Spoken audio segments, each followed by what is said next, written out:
Well, good evening, everyone, and welcome to the Town of Colmar Manor regular town meeting. It is Tuesday, October the 12th. It's currently 7:06 p.m., and I would accept a motion to start the town meeting. I'm sorry, go ahead. Councilmember Hobbs, motion it. Did you turn it on? It did now. Oh, there you Thank go. Okay. I'll second that, Mayor. Okay, all in favor say aye. Aye. Any opposed? Let the record reflect that all members of the council are present, and Mr. Baden and Chief Stone as well. Mr. Barr will be joining us by Zoom, and this meeting is now in order. All right, is there any seriously necessary additions to this agenda? Okay, we're good. Just to start out the meeting, let's start out with the Pledge of Allegiance.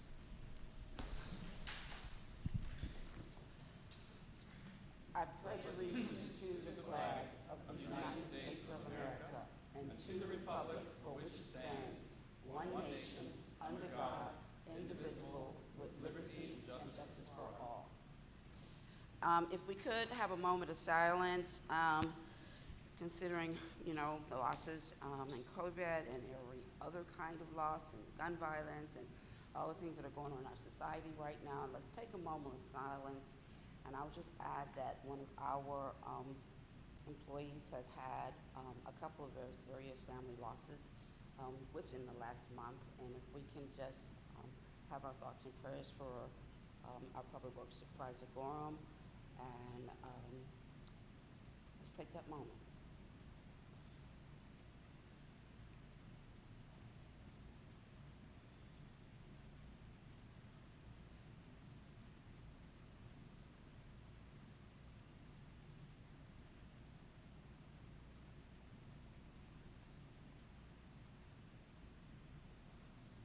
All right, thank you all very much. Before you stop, though, we have to take a moment of silence and rejoice in the things that we appreciate, we're happy about, family members we do have with us. Let's just take all the appreciation that we can for those things that are good in our lives.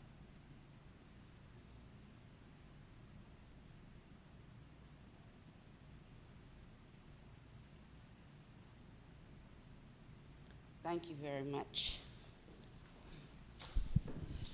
Okay. And I will say, for anybody in this public meeting who hasn't heard before, one of the happy things is my daughter has just had a new baby. So we have a new baby in our world, and we're very happy for that. And she's a preemie, so keep your prayers with her as well. I'll start out by giving you a report of our work session last week. In the work session, we had a conversation about surplus police cars, and pretty much what cars are there, what will happen when we get the hybrid car for the police department and our part-time officer. We did not take any action on that particular item. We also had a conversation about the senior van, the cost of the senior van and participation by the towns of Edmiston, Bladensburg, and Cottage City has been in flux, and we had expected they were not going to continue to participate, but after a four-town meeting last week, Bladensburg decided to continue to participate, and Mr. Baden has provided a record of the cost of the bus so that everybody has an informed decision that they can make going forward. But in the meantime, we'll continue our senior van operations until further notice. Under code enforcement, we announced that Inspector Wade has resigned from Colmar Manor, and that was the magnitude of the conversation there. We'll hear more from Chief Stone as to where we're going to move forward from here in that particular area. There were some budget transfers that came about after our audit, which is very normal. To transfer funds to balance the budget in areas where we underspent and overspent in order to balance those out as we balance the line items. We had some conversation about this being Domestic Violence Awareness Month, And we are planning to put together a program for resources for family members beyond domestic violence, but other things in the community, and partner with Bladensburg on some of the things that they're doing. We all did, or many of us, I believe, attended the Taking Back Our Community program that the state's attorney put on at Bladensburg Waterfront Park, and that had a very good showing, and I appreciate everybody who participated in that to highlight that important things. Zumba classes, Councilmember Bowles had brought forward some recommendations or suggestions from residents about ways that we can be more inclusive for those who may not be able to afford it. And we will be looking at some opportunities, working with Ms. Amelia on what we can do to spark some participation. We talked about the purchase of a radar gun. We approved that, right? Yes, so we approved the purchase of a radar gun for the police department. It was budgeted for, so it was already in the budget. We simply voted to release the funds for that. We had some continued conversation about Bates Trucking and some follow-up on that, and we will be looking at what other opportunities are available to us beyond Bates, and also continue the conversation with Bates on the items and things that we have issues with. At this time, our Public Works does report whatever findings happens during a trash day or recycling day or bulk pickup day directly to those head folks in charge of the trucks here, so that they are immediately within a day aware of issues or problems that we've had with the company. So if you have any issues or problems, please call the town hall so that we are notified of something that we may not have noticed. But our Public Works do go around during those days to check and see what's happening with Bates, so that they can stay on top of those things as well. We had some further conversation about the Michaels property. As some of you may be aware, which saying Michaels property is, it's really just partly owned by NEA Michaels, but they are the managing corporation, and that is the area where the car wash is, the convenience store, and the previous electric car location. And we've got several complaints, several problems. We've been continuing to communicate with them. We will be sending a formal letter through our attorney to them, and I'm hoping that during the police report that Chief Stone can let us know if there was any actions last week in order to inform them of the problems that we have, so that when they do get an official letter that they've had further informed, which would have normally been a citation coming from our code enforcement. We talked about the maintenance of our ordinances and how we can best make sure that all ordinances are in the locations that they should be in, that they get signed when they should be signed, and that they're accessible. We had further conversation of the codification of the ordinances, which Jackie Goodall is working on to bring all the ordinances together in a single packet under the articles that are our ordinances, because right now they're just individual ordinances by years. I will go ahead and inform the council. I have scanned the entire set of ordinances from 2009 to the present. I just have to figure out how to get them to you because they're 52 megabytes in size. In the meantime, I put them on the public drive under public documents, ordinances. So if you want to just go and jump drive it yourself, you can. But it's done. So it's searchable. So at least they're all in one place, and you can have access to them electronically. We talked about the basketball court and reopening it. I think we still have some differences of opinion as to what we need to do in order to make that happen. So we said that we will continue to have that conversation. Mr. Baton gave us an update on where he was with staff performance reviews.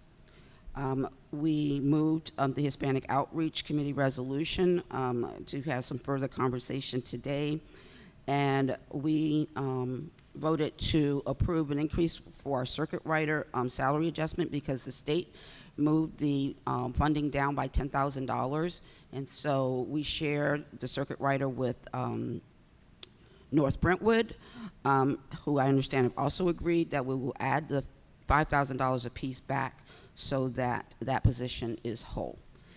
And that was our work session. Any council comments on anything that was significant that I missed?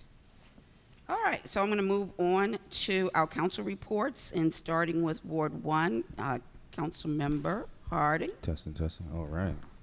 Good evening, everyone. My report's pretty short. Starting with entrepreneurialists, in lieu of Councilmember Bowles bringing it up in our last session, I was brought to my attention by a resident of 3700 that they would like that to be done because they're looking to have services completed. And in response to that, I told them that we kind of had it happen already, where a resident on 37th owns a lawn mowing company, and Kurt, I don't know if anyone's familiar with him in the community, he reached out and got the services done from them. So I think it's an opportunity for handshaking hands inside the community. So I pledged to them that I would start in Ward 1 to get that list together. And I don't know if entrepreneurialists. Oh, yeah. I'm not sure if the other council members would like to pick that up inside of their wards, but I pledged to that person because I've seen how it affected them.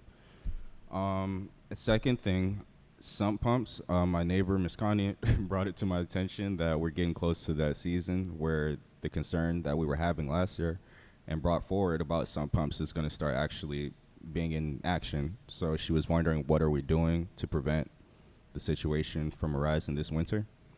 And I told her I'd get back with her with a response. But that would conclude my community, my ward report. Thank you for that. Well, we will be having some conversations on that very soon. And we don't have a code enforcement officer right now. So it'll be a challenge, but we'll do what we need to do. Ward 2, Councilmember Hobbs.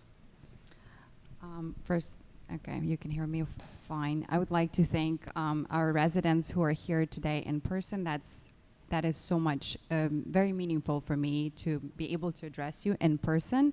And thank you those people who are joining us on Zoom right now. So I also would like to thank you for allowing us to use your taxpayers' money and visit the conference that we just got back today.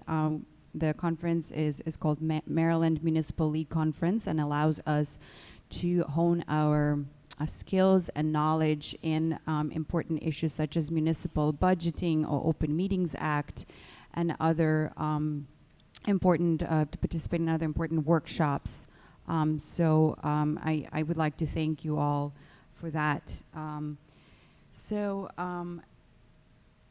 Also, I would like to encourage our executive staff to work with the council specifically by coming at least one day a week to our office. And I just would like to bring an example of working with Mr. Baden and how enjoyable it was for me to research the issue of providing extending accessibility specifically for our Spanish speakers. And it is very important for me to sit down and work with him on this issue and research and talk about things. And I personally, I try to come to the office at least once a week, and where I can see and talk to our public works, our police, work with the staff, with Christian and Abby, administrative staff, and it's very important to me. It's important personal, but it's also I think it's beneficial for me to see people face to face and have conversations with them. So I would encourage everybody to at least have one designated day, and I know some people do. Majority of our executives and staff do that, but I would like to see everyone else so I can have conversations with them face to face. Then I also wanted to say that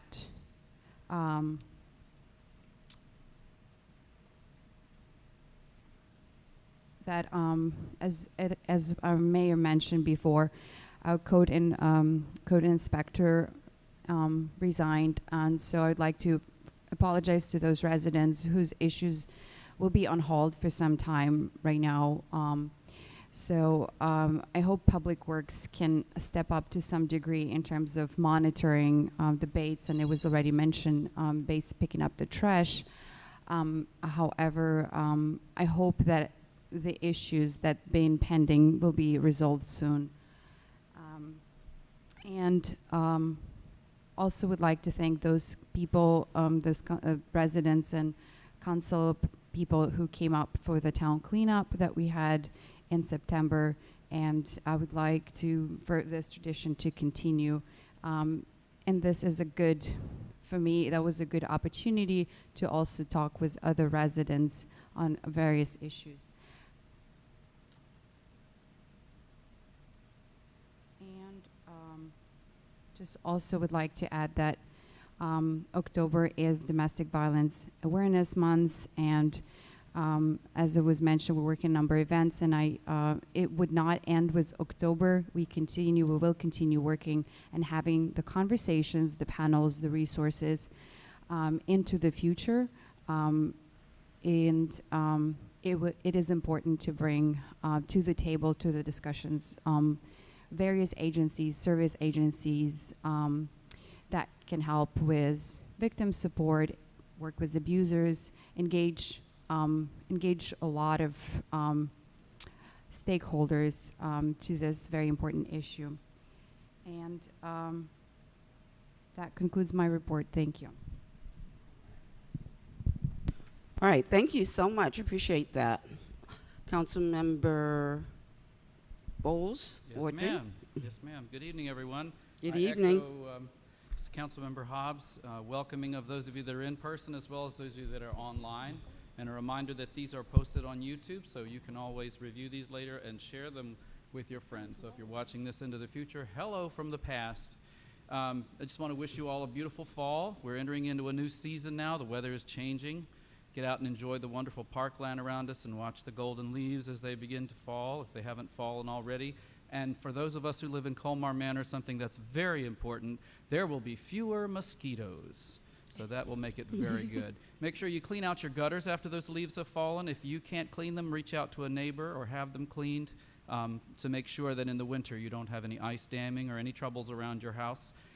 Check your furnace and make sure that it is going and ready for the winter. I just heard a discussion the other day that it's quite common for people to forget that little step, and it's not great to be in sub-zero temperature with your furnace going out on you. But if you do, knock on my door and I'll welcome you in. Mulch your garden beds, do fall maintenance on your gardens, and get those ready for the winter as well. And in addition to Domestic Violence Month, as Councilmember Hobbs pointed out, October seems to be Everything Month. It's Breast Cancer Awareness Month as well. Each year, 255,000 Americans develop breast cancer. Not just women, but also men. 1 in 100 victims of breast cancer are men. So men, don't think that you're outside of this. Each year, 42,000 of those people do not survive. So be sure that you do self-exams, see your doctor, and reach out for medical assistance. If you just notice any sort of changes in shape or size of your breast, tenderness, a lump in your breast or under your arm, or unusual discharge, cancer treatments are moving quickly into a much better world. Don't be fearful. Reach out for help.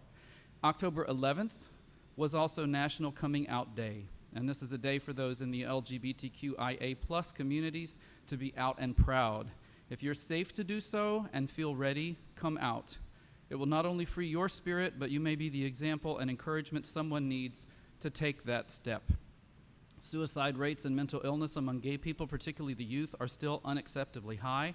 People still die for being gay around the world, sometimes at the hands of their own loved ones.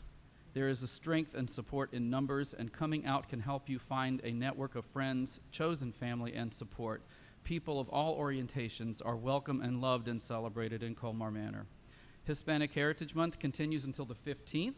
There have been many beautiful and inspiring celebrations of Hispanic and Latino culture from all regions of the world, including one held here in our own Blues Park, or Newton Street Park as some may know it, spearheaded by Monica Casañas. Thank you, Monica, for organizing that. There was delicious food, good fellowship, music, and dancing. The weather was beautiful, and folks of all ages and backgrounds came to be together. Thank you for organizing that. I want to say a special word of thanks to the residents who continue to reach out with concerns. I really appreciate you. Do not think you are a bother. If I don't have an answer, I feel a little sad about it, but I will work for you. So keep talking to me. I have been in receipt of continued concerns about the Michael property, as Mayor Barrow pointed out. I wrote 2 letters to them, and after the second letter, there was some movement. There was a little cleaning the first time. The second time, the tops were removed from the yellow pylons, and they were, as of the other day, completely cleaned out. As I came by tonight, there were some folks on the property, and some trash had begun to accumulate again, but we have requested Mr. Michael to please check in with our Public Works when their cleaning service comes through, and as the mayor indicated, the council agreed to send an additional letter from the full council body in addition to what I sent. Mr. Lusk of our Port Town Shopping Center has been working with us to deal with some issues. He's been very cheerful about it and very receptive to concerns as we've expressed them, and he's been pretty quick to respond to them. So thank you, Mr. Lusk. We'll keep talking. And I also want to thank the resident of my ward whose husband is here, Mr. Brooks. Miss Leslie Brooks reached out. She is a veterinarian by trade and experience, and has called with an offer to work with our police department and citizens on some animal care and maintenance issues. Really appreciate that, Leslie. Thank you so much. And I've communicated that to the chief and now officially. And I've also reached out to County Animal Services and will be receiving some informational brochures from them. And they mentioned that they are willing and able at some point in the near future to do an outdoor training session with citizens who are interested in learning more about animal handling. With animals, noise, and property maintenance, remember to maintain control over your property and see that it doesn't become bothersome to your neighbors. Remember, we all have to live together and care for each other. Be mindful of outdoor music and other noise to make sure your animals are under control and not running free in town and pooping on others' properties. We've now installed all the planned poop stations and trash cans. Some will no doubt be controversial. Give us a moment to see how this all works out. You may see a trash can where you didn't see a trash can. You may see trash around it where you didn't see that before. Asking you to be patient as the town learns its new opportunities for depositing of waste, animal and trash. We're going to work with the town to make sure that they're in the optimal places, but we're starting out with this placement. Thank you for your feedback, citizen who wrote in. I think you're in my ward. I appreciate that. You will notice that some of these are overflowing, and we are continuing to work on that issue. Again, a reminder, household trash has no place in our municipal trash cans. Please deposit your household trash in your own home carts. It does cause overflow, and make sure that your other trash is inside the can and not outside the can when you leave it. Let's treat Colmar Manor with pride. This is our home, and it deserves to be beautiful. The holiday celebrations are coming. Be on the lookout for communications from the town and various committees as we move into the season for outdoor fun. We'll be talking about Fall Harvest Fest later. And the winter holiday season will be coming up, and we have a number of exciting things planned. Don't forget, if you're a singer and you would like to sing with us this holiday season, reach out to dbowles@colmarmanor.org. And that is all I have. Thank you very much. Yeah. Thank you very much. Appreciate all of that information. Good information. Thanks. Ward 4, Councilmember Mendoza. Thank you, Mayor. Can you hear me? I can, yeah. Thank you, Mayor. Good evening to all. I don't really have a award report, but mine is more of an announcement with just what Councilmember Bowles was saying with celebrations coming. I received this info from Colmar Manor Bible Church that's located in Ward 3 at 4110 Newton Street. They are going to have a trunk or treat on October 31st. Oh, that's cool. In their parking lot, and it's going to be gospel for goodies, and it's going to be from 6:30 to 8. And they would like all of Colmar Manor residents and neighbors to join. Thank you, Melinda. And that's it. Thank you.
if there's a neighbor that you can inform for us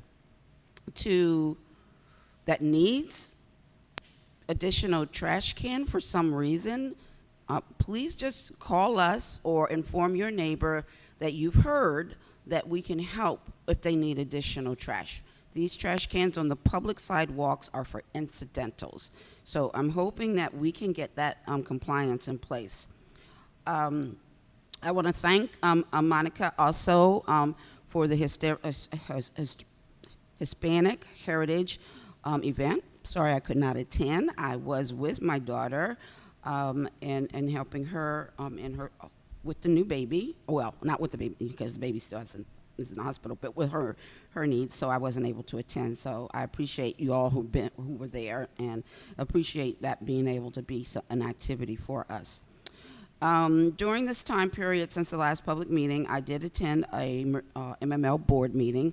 I am on the board, and one of the things that's exciting is the board right now is redoing their strategic plan. And for anyone who doesn't know this, Maryland Municipal League is a very key resource for municipal officials in allowing us to understand the basics of things that we need to know as elected officials, that we should be doing, and how we should be communicating with our legislators at the state and the federal level, as well as how we can serve our communities better, whether it's marketing, economic development, or any of those type of things. So right now the board is looking at how we as elected officials can serve you better, and how the league can provide us those resources to allow us to do that. So I asked my council if there's anything you believe or feel that we could get more from MML that would help you in what you need to do, please let me know so I can pass it on. And if there's any residents that feel like they know that we could provide some additional service to them and the league might be able to help us, please let us know.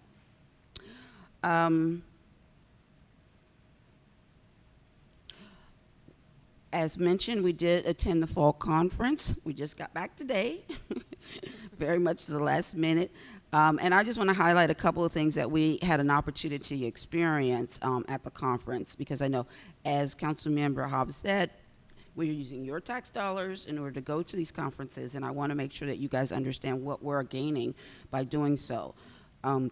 We had a small town forum, which is a great opportunity for us to actually listen and hear what's happening in other small towns and what challenges they have and how we can share together and work together and do that.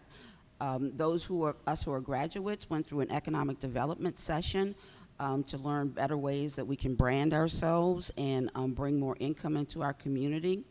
There was a climate change session talking about what was going on in climate change.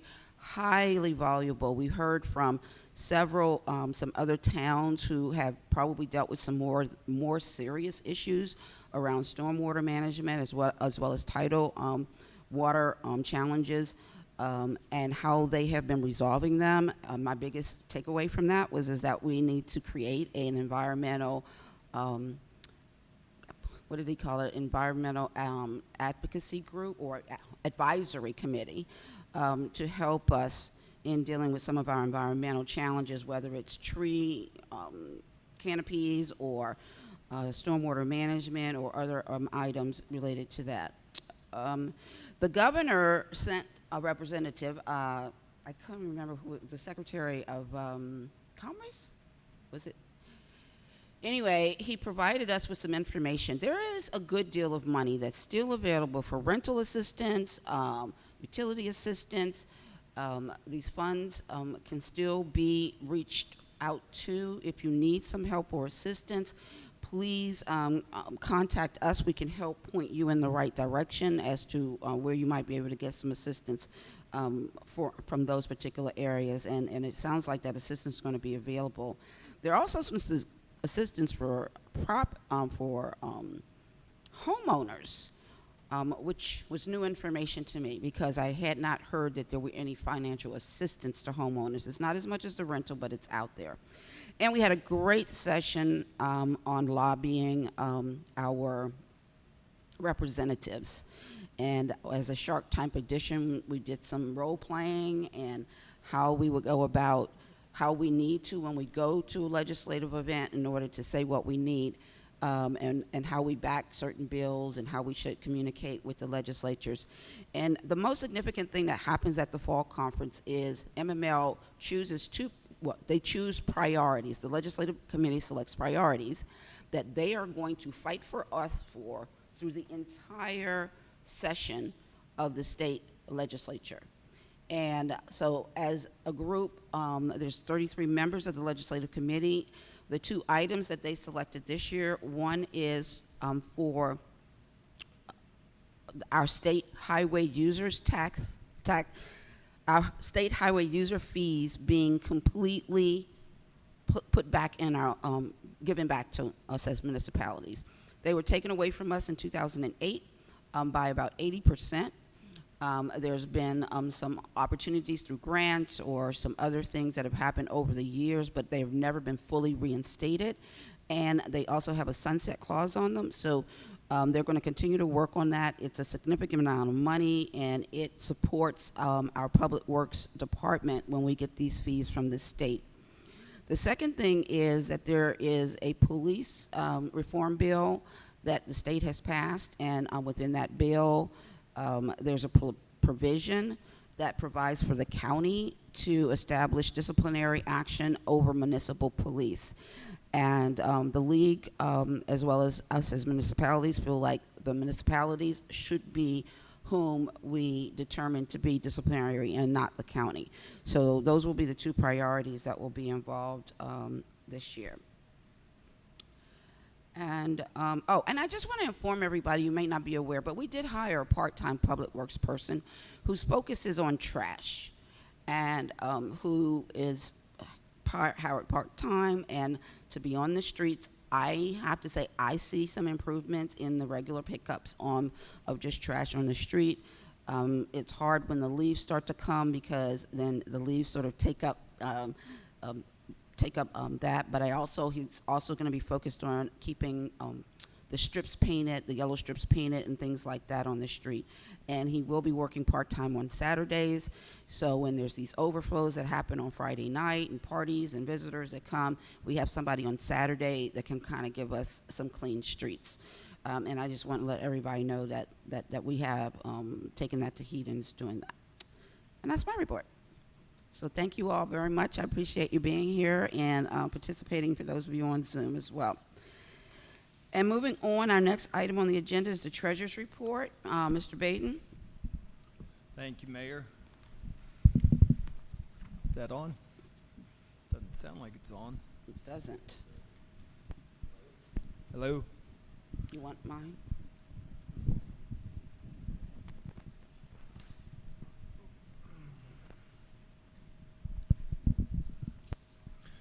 All right. Maybe it's me.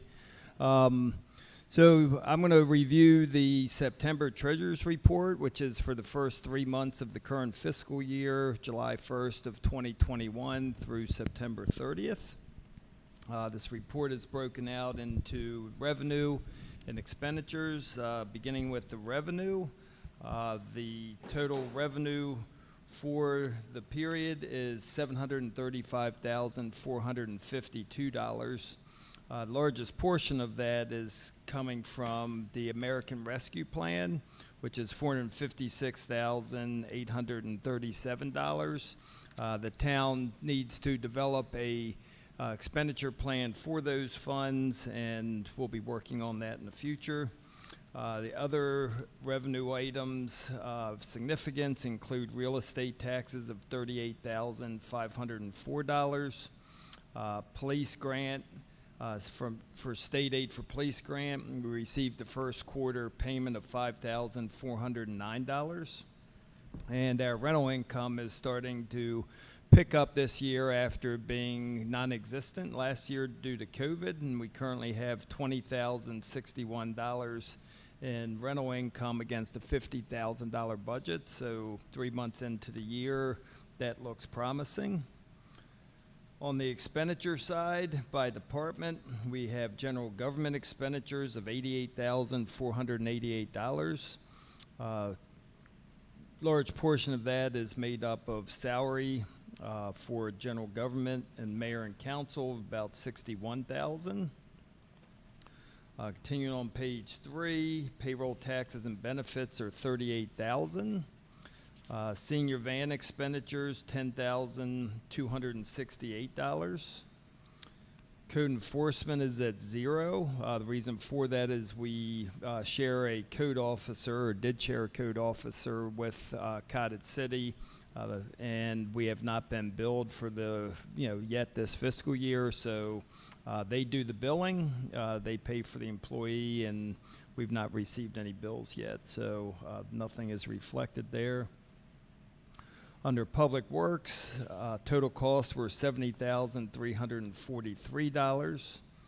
Under Community Center Town Hall, total costs of $76,000. It's largely made up of debt service for the municipal building, payments on the bond outstanding, and we did agree and passed a ordinance to refinance that debt, which should demonstrate about an $80,000 savings year to year on that, but it would also extend the time period for that loan up to an additional 5 years. Under Public Safety and Police Department, we have $90,490 in costs. $69,000 of that is related to salary. Community center operations, which includes rental expense and class instructors, $2,171. And the final page shows some small amounts that have been used for the American Rescue Plan in the way of family and business support of $2,700. Total expenses for the 3 months were $379,673. You also have a balance sheet. Couple highlights there. The cash balance in the bank account, $688,000.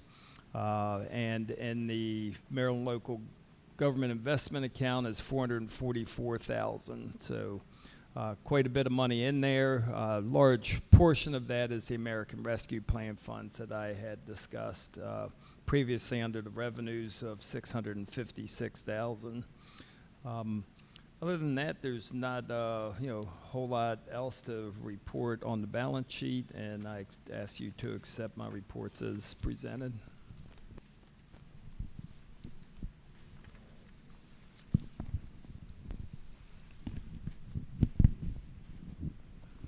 Thank you, Mr. Baden.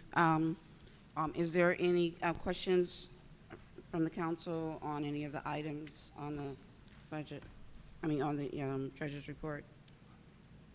Councilmember Bowles? Thank you, ma'am. Mr. Baden, when do we get the Highway Users Fund? When does that usually come in? Comes in 6. You're just gonna have to. Comes in 6 payments. Okay. About every 2 months. They have been late, issuing the last payment, so we should probably get the first payment sometime this month. I think that would be sort of July, August time. Okay. Yeah, I was wondering. I may have misheard you. When you said our ARPA income, I thought you said 400? So I did misspoke. It's $656,837. Okay. And that's half? That's half of it. The other half would come in about a year from now. About a year from now. Okay. We allocated more money for the circuit rider, but that's not reflected because we haven't expended it yet? It's not reflected in the budget amount because that was done in October. This is the September report. We didn't have Colmar Manor Day. Where do we account for the MML expenses for our council? That's under the general government account under.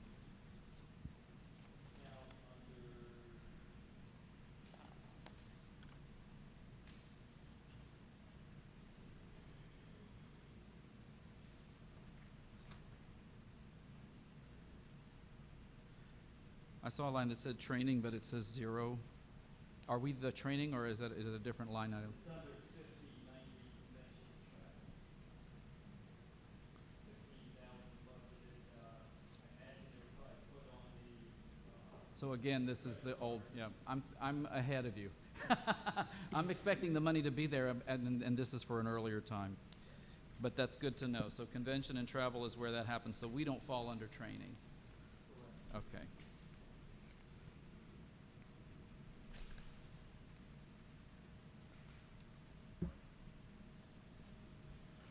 The trash picker, Mayor, you said, when did the trash picker begin? I don't know, Mr. Bates, when did he start? That's also post this report? All of 2 months ago?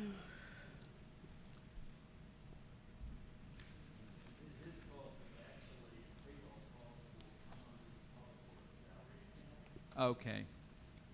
Thank you. So we have a line there that says salary trash picker, but it's been combined? Okay. All right. And I see nothing by trash receptacles. That was just expended, I'm assuming? So that's got you. That's it. Thank you very much, sir. Councilmember Hobbs?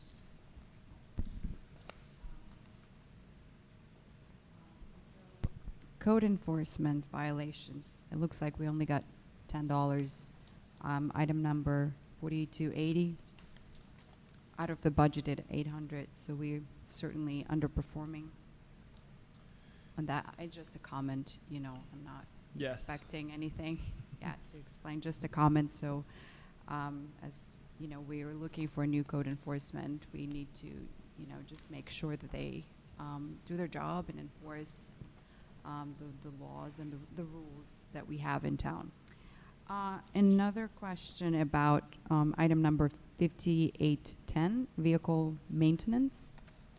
What vehicle was that? Was that in particular, any particular vehicle? That's under the Public Works Department, the 2,461, so those would be public works vehicles. Do you know what kind of work was done? I don't recall off the top of my head.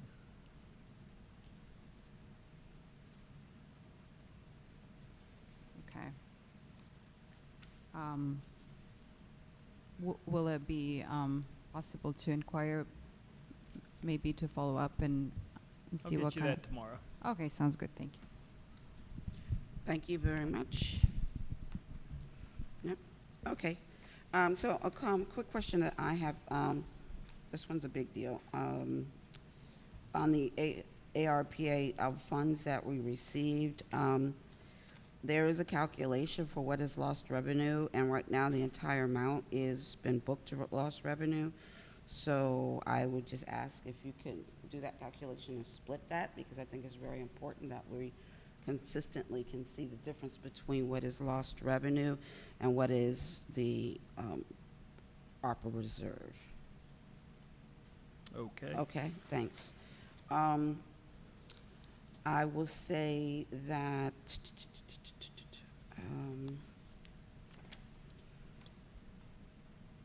I just want to point out for anyone who noticed that on page 3,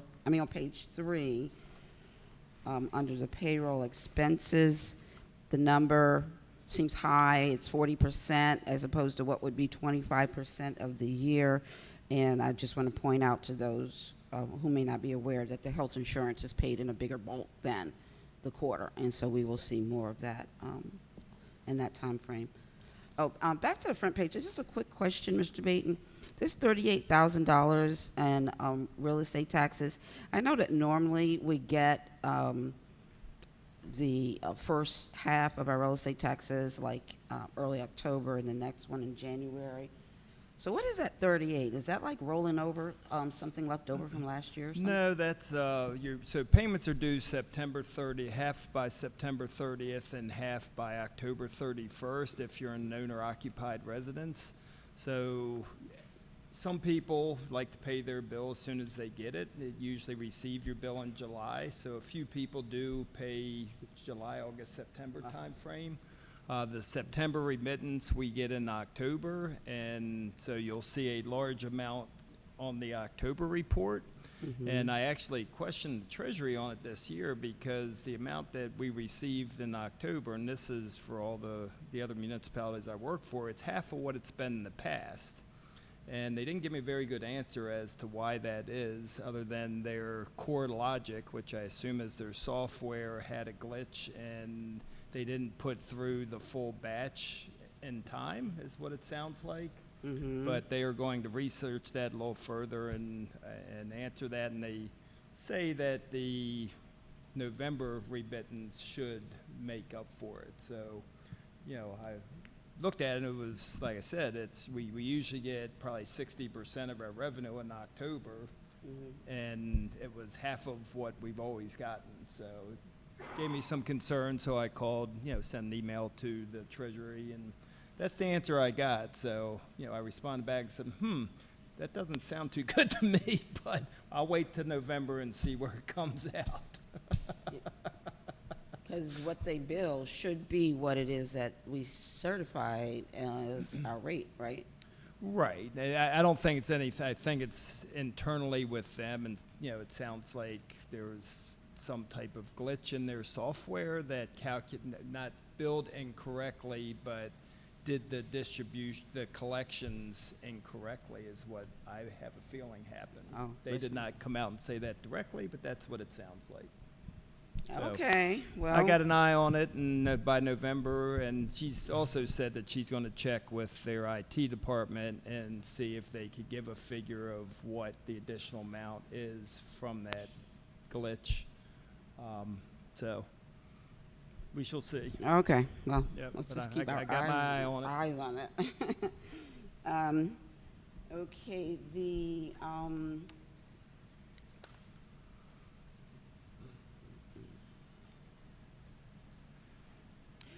so I want to ask a question. I'm concerned that we might have an error on the debt service, because we budgeted what would be a refinancing for the whole year, not thinking in fact that for at least the first 4 months of the year, we would be paying the old amount.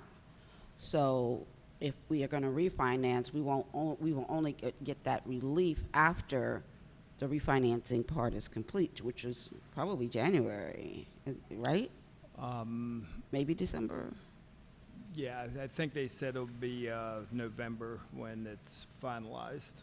So, it'll probably be 5 months of the current rate. We won't recognize the savings until the December payment. So we will have to make an adjustment for these first 5 Yes. months that is on the old rate, and just realizing that. Yeah, That- and the original information we got during budget time is that the issuance was going to take place more in the July-August timeframe, so it did get pushed back further than what we had anticipated. Okay. But, so, yes, there is going to need to be some type of adjustment there once we know what the final figures are. Okay, I just want to let everybody know that that's going to happen. And the only other question I have is about these accounts receivable, these personal property taxes. And I note that there is an accrual, a deferred 2040, somewhere around what the same thing is for the personal property taxes, telling me that it's old bills and not new bills. Am I correct? A lot of it is, yes. All right, so are we making any effort to try to get these, or do we have a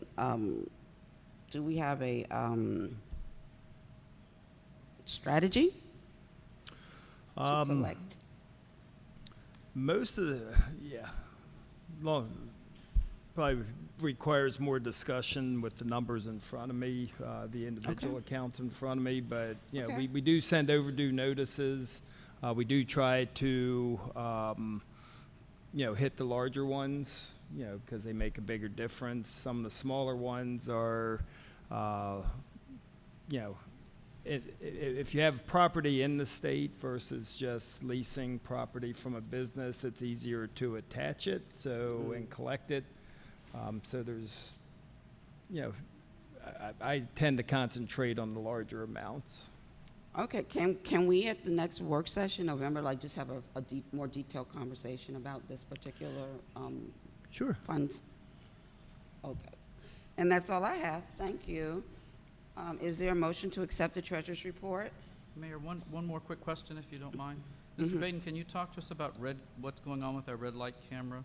And I'm sorry for the stupid question, but we have on the income side 8,600. We have red light camera citations, line item 5954 for 2574. Can you help me understand? Yep, so on the revenue side is the money that we receive for the violations. We receive those weekly. It's direct deposited into our bank account from the operator of the system, which is Vera Mobility. It used to be American Traffic Solutions. So that shows up on the revenue side under account 4271. That's your 8,675. And then under the police and public safety line item, account 5954, that's the amount that we pay the operator for the operation of those and performing the billing services and those So types it's a of fee for service. items. Yes. And how are we performing on that? I mean, we've been reduced, we were talking about it. What's it looking like? Still very low, under budget. If you look at, 3 months at $8,600 of revenue, that, is well below, if you take 25% of the budget, we would be looking at 15,000. Yeah. And so we're almost half of what we budgeted. And is that performing similarly to last year, or has it further reduced? It seems about in line, if I as recall correctly. What we got in Yep. last year? Yep. Okay, thank you. Yep.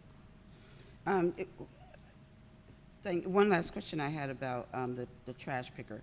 So are you planning to leave it in Public Works or break it out as we did in the budget? I think we just want to be careful because we really wanted this position to be for this purpose and not just a general overall Public Works person that we just move around, whatever. So Yeah. I personally would prefer to see it separated. Yeah, I mean, we can separate it. I mean, it's easier to, account for it, if you just put it all in Public Works, because we didn't establish a line item for payroll taxes or workers' comp or anything like that for the trash picker. I guess we could allocate all those costs to the single trash picker line item, seeing there's only one line item for that position. So. I'm Yeah, gonna think on that for a minute. I could do that. Okay. All right. At a minimum, because the total amount there, I think, I don't know if we included the benefits, where it went. I mean, you can look at the spreadsheet and see whether we put it all under Public Works or if I think the benefits might be all under Public Works and just the salary amount is what we did there. However we budget it, I think is the best way to go. Is there a motion to accept the treasurer's report? I'll make that motion as stated, Mayor. Okay, is there a second? I'll second that motion. Councilmember Arden. Any discussion? Call for a vote. Ward 1, Aye. Ward 2, Aye. Ward 3, Aye. Ward 4. Aye. Mayor votes aye. Thank you, Mr. Baden. Always welcome. appreciate it. All right, moving on. Our next item is the police and code compliance report. Chief Stone. All right, good evening, everyone. For the police report for September of 2021, there were 107 calls for service and police-initiated incidents in the town of Colmar Manor during the month. That resulted in about 15 reports, and I'll touch upon them quickly. On the 6, it's down here as a possible attempt stolen vehicle. I guess an Uber driver reported that while they were making a fare, that someone tried to steal their car. They weren't sure of the exact location, and it may have been the 3800 block of Kearney Road. I don't think it occurred there, but the report was taken anyway. We had a vehicle broken into, or actually 2 vehicles broken into on the 3rd in the Port Town Shopping Center, and property was stolen. Also on the 3rd, the America's Best Wings, they have a tablet that they take orders with. Someone walked off with that along with their order. We had an assault reported on the 6th at the KFC. It was an employee was assaulted, but there was no injury. Same day at the restaurant in the 4300 block of Bladensburg Road, there's a similar assault. No injury, but in that case, the person was identified and charged. On the 8th, we had a vehicle registration plate that was reported lost on 37th Avenue. Fraud was reported on the 14th at Compare Foods. Someone's credit card was stolen, and they used it at Compare Foods. The officer tried to identify the person using the video, but they couldn't get a clear picture of him.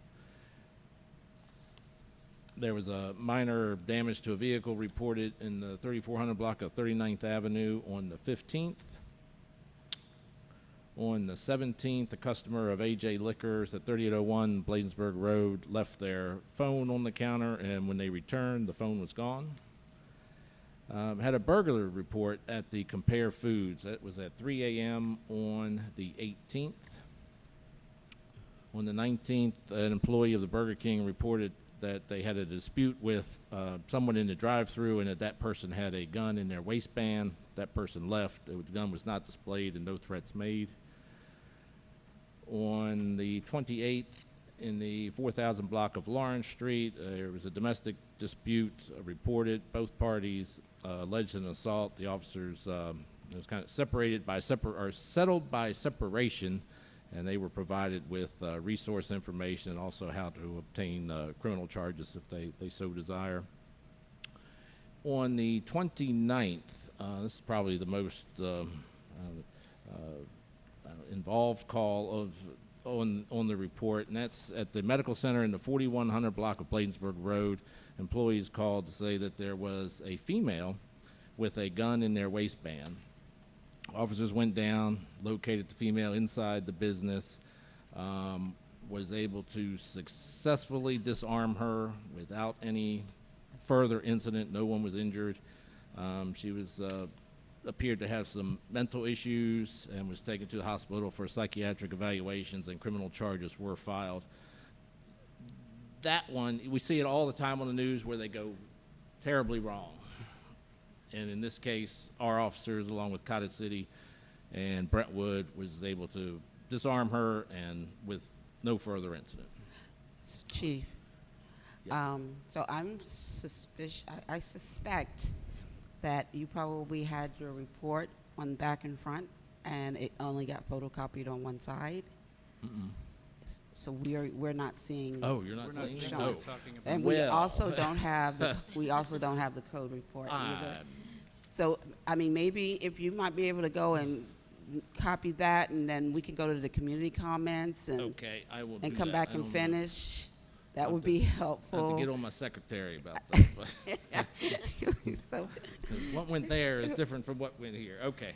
I will, no. So I don't know. Do we need you for community? Maybe Mr. Beaton can make this copy because he might need to do something with the Zoom.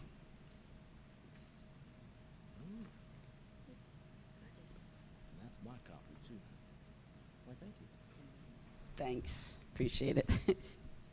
Okay, so we'll come back to the police report shortly, but we can move on to our community reports, and I'll just throw out what I know.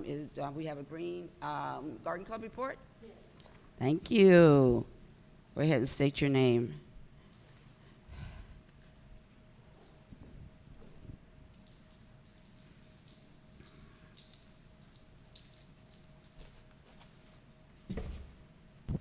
Good evening, Mayor and Council, Good evening. Chief, residents.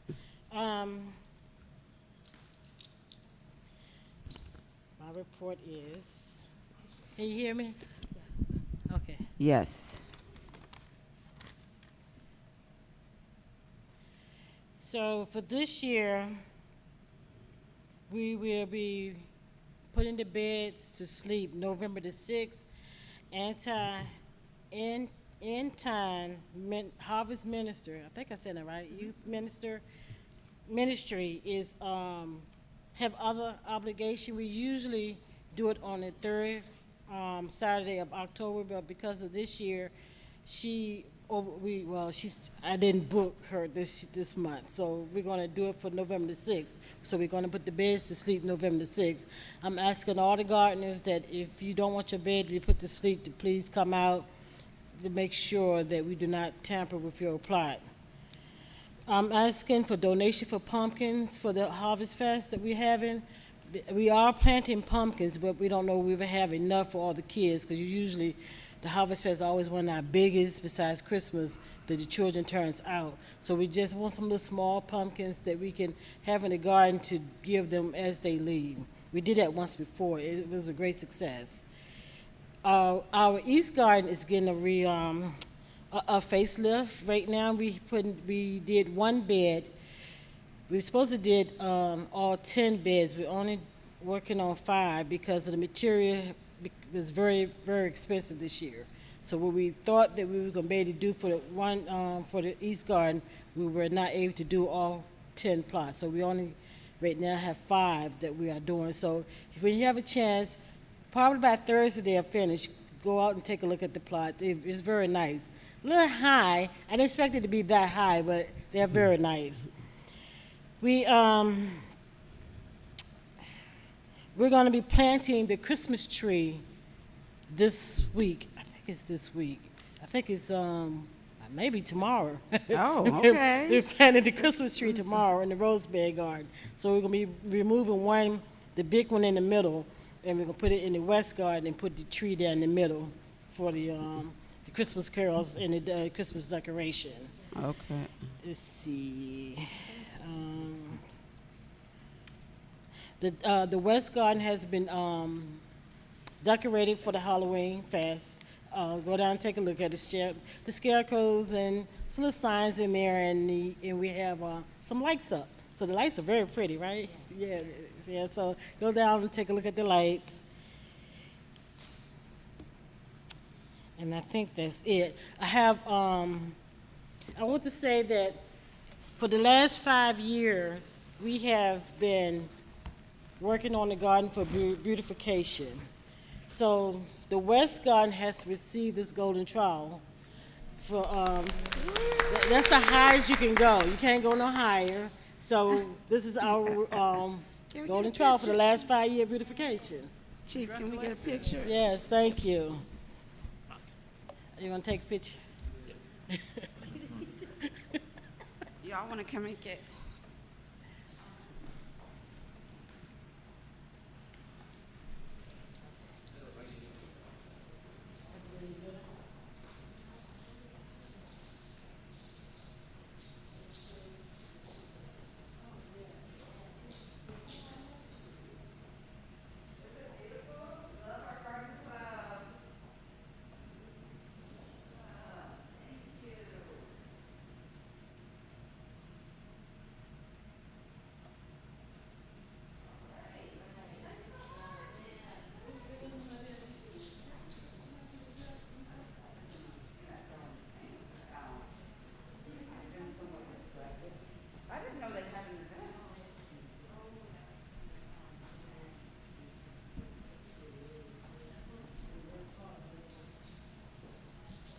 So in the next 2 years, we're hoping to get the East Garden the same awards. That's why we have community committees. And then They bring life to the community. we became Baywise certified on August the 14th, 2020. So both gardens are Baywise certified. Yeah, so we've been working. We have been working. And I'm okay. So for our meetings, I'm not sure I know I was told once before who to go to, but Kayla's no longer here, to make sure that you send out info to letting the people know, the resident know that we're having a meeting for gardeners, for people that want to join the garden, because we have plenty of plots available, and we welcome the residents to come out and join us. Yeah, well, we got Abigail and Christian, so send whatever you have to both of them. Well, it just let them know the meeting is every third Saturday. Just send out a reminder to the resident. I always Right. send out to the gardeners anyway, but I just a reminder of resident that may want to join. All right, so just before you need to, just send them something so that they can send out something. Okay, okay. And I think, we're gonna be removing the peach tree in the West Garden, because when you first come in, it's kind of like crowded right there. So in August, we're gonna try to dig it up and move it in the middle, and hopefully it won't damage the fruits for next year. I think it's gonna take probably 2 years anyway for the fruits to come back on the tree. But if anybody want, I don't know anybody got any peaches off the tree this year. They was really good. They was really good. Yeah. I have to check it out. Yeah. So, okay, I think that's all of my report. Well, again, thank you so much for all of that. Question, so last year we did, we put a cut Christmas tree at the Triangle. No, but that was donated to us. Right. Yes. Yeah, so Yeah. I was just wondering, because some folks, I don't know where I heard it from, but some people were suggesting that we actually plant a tree. Has that been discussed? Yes, we are planting the tree. Oh, I thought you said that was in the garden now. No, we're going to take the the rose triangle? bed. It's a rose in the middle. We're taking it out to put it in the west garden, and we're going to plant the tree in the middle. Gotcha. Of the rose bed. Gotcha. Yeah, for the All Christmas right. carols and decoration. I got it. Yeah. Understood. Understood. All right, anybody have any questions for Garden Club? Any comments? Thank you. Just a question. What do you plan out for the Harvest Fest and the community garden? What are we planning on Yeah, doing? planning to do for the Harvest Fest. Well, I talked to Kirk, and he just wants us to decorate and give out the pumpkins. Okay, yeah. Yeah, I'm not sure. I think he wants us to do some seeds too, give out seeds too. Okay. So we're getting the seedings and stuff together Okay. right now. I just want to make sure that you're working or referring to the court. Oh yeah. I talked to Kirk. He came to the last meeting, and we had a long conversation. So yes. All right. Okay. Thank you. Thank you so much. Appreciate it. You're welcome. And congratulations again. Thank you. So do we have a green team report? Yes, we do. So on September 21st, we had a joint green team with the Cottage City. And during that time, we had an information session on the CERT training. CERT is a community emergency response team. So what we're trying to achieve, we're trying to encourage, look for volunteers in our community that would be interested in participating in this training that is provided by FEMA, developed by FEMA.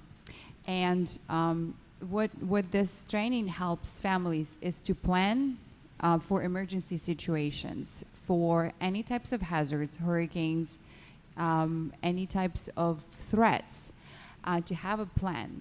That includes possibly an evacuation plan for your family, a water and food plan for your family. It includes questions like, or things, how to use a fire extinguisher and how to turn off your utilities. These are the very good questions that not everybody knows how to do. So I encourage people who are listening and who are joining here to look into that. So this training will be provided also in cooperation with the county. And they distributed these types of make a plan, your family emergency resources. If you are interested, they're available. You can have them. So there is a plan for every family. And it's in English and Spanish, and we Right. have a few here. Exactly, and so we potentially will have the trainings. We had actually we had our own certified resident, um, and he will be interested in encouraging and involving more volunteers in both English and Spanish training. So this is what we discussed in our joint green team meeting. And also we reported that our e-stations were, electric charging stations were completed. So now those people who are considering buying an electric vehicle, you can safely do so because you have a place to charge them here in your community overnight. And they're designated stations, areas on the 40th Avenue as you enter the town. And I believe there will be few more coming, correct, Mayor? So there's 4 in the lot next to the KFC, and then 2 on 40th. Right. Okay. Oh, there's more. They did The develop 6. those other 4? Oh, great. Mm-hmm. So this is a short report for the Green Team. The next Green Team meeting will take place, and it will be just our Colmar Manor Green Team, and I'm just going to look up the date. It will be on October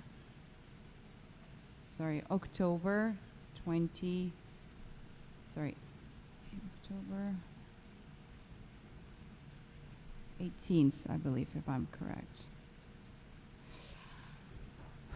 That's all. October Well, 18th? usually, yes. So it's every third Monday of the month. So that is the 18th of October. Next Monday. Next Monday, correct. And that's all for me for the Green Team meeting report. Well, and I would really like to encourage people to get involved and join in. Now, COVID is, what it is. And we're not so shut down anymore. We have the resource. It's time for us to focus on sustainability, and we're really looking forward to some more people getting involved. The group and the Green Team that we've had over the last 10 years has done an excellent job of getting us certified in the first place, and then we got recertified 2 years ago, and we're up for certification again in the 3rd year. So this is to continue us moving forward. We need to start collecting the information of things that we have done in the last 2 years, and line them up against what we planned on getting done, and start preparing.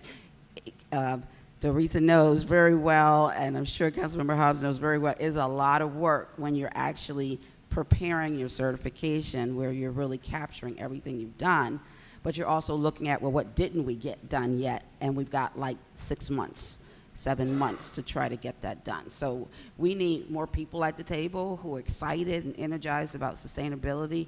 And so I encourage you, come out, see what's happening in the meeting, and see how you can contribute. I find it's very rewarding group to be a part of.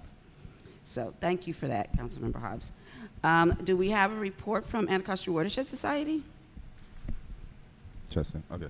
Yeah, I have no actual report because we haven't met recently, but we will be meeting on October 25th.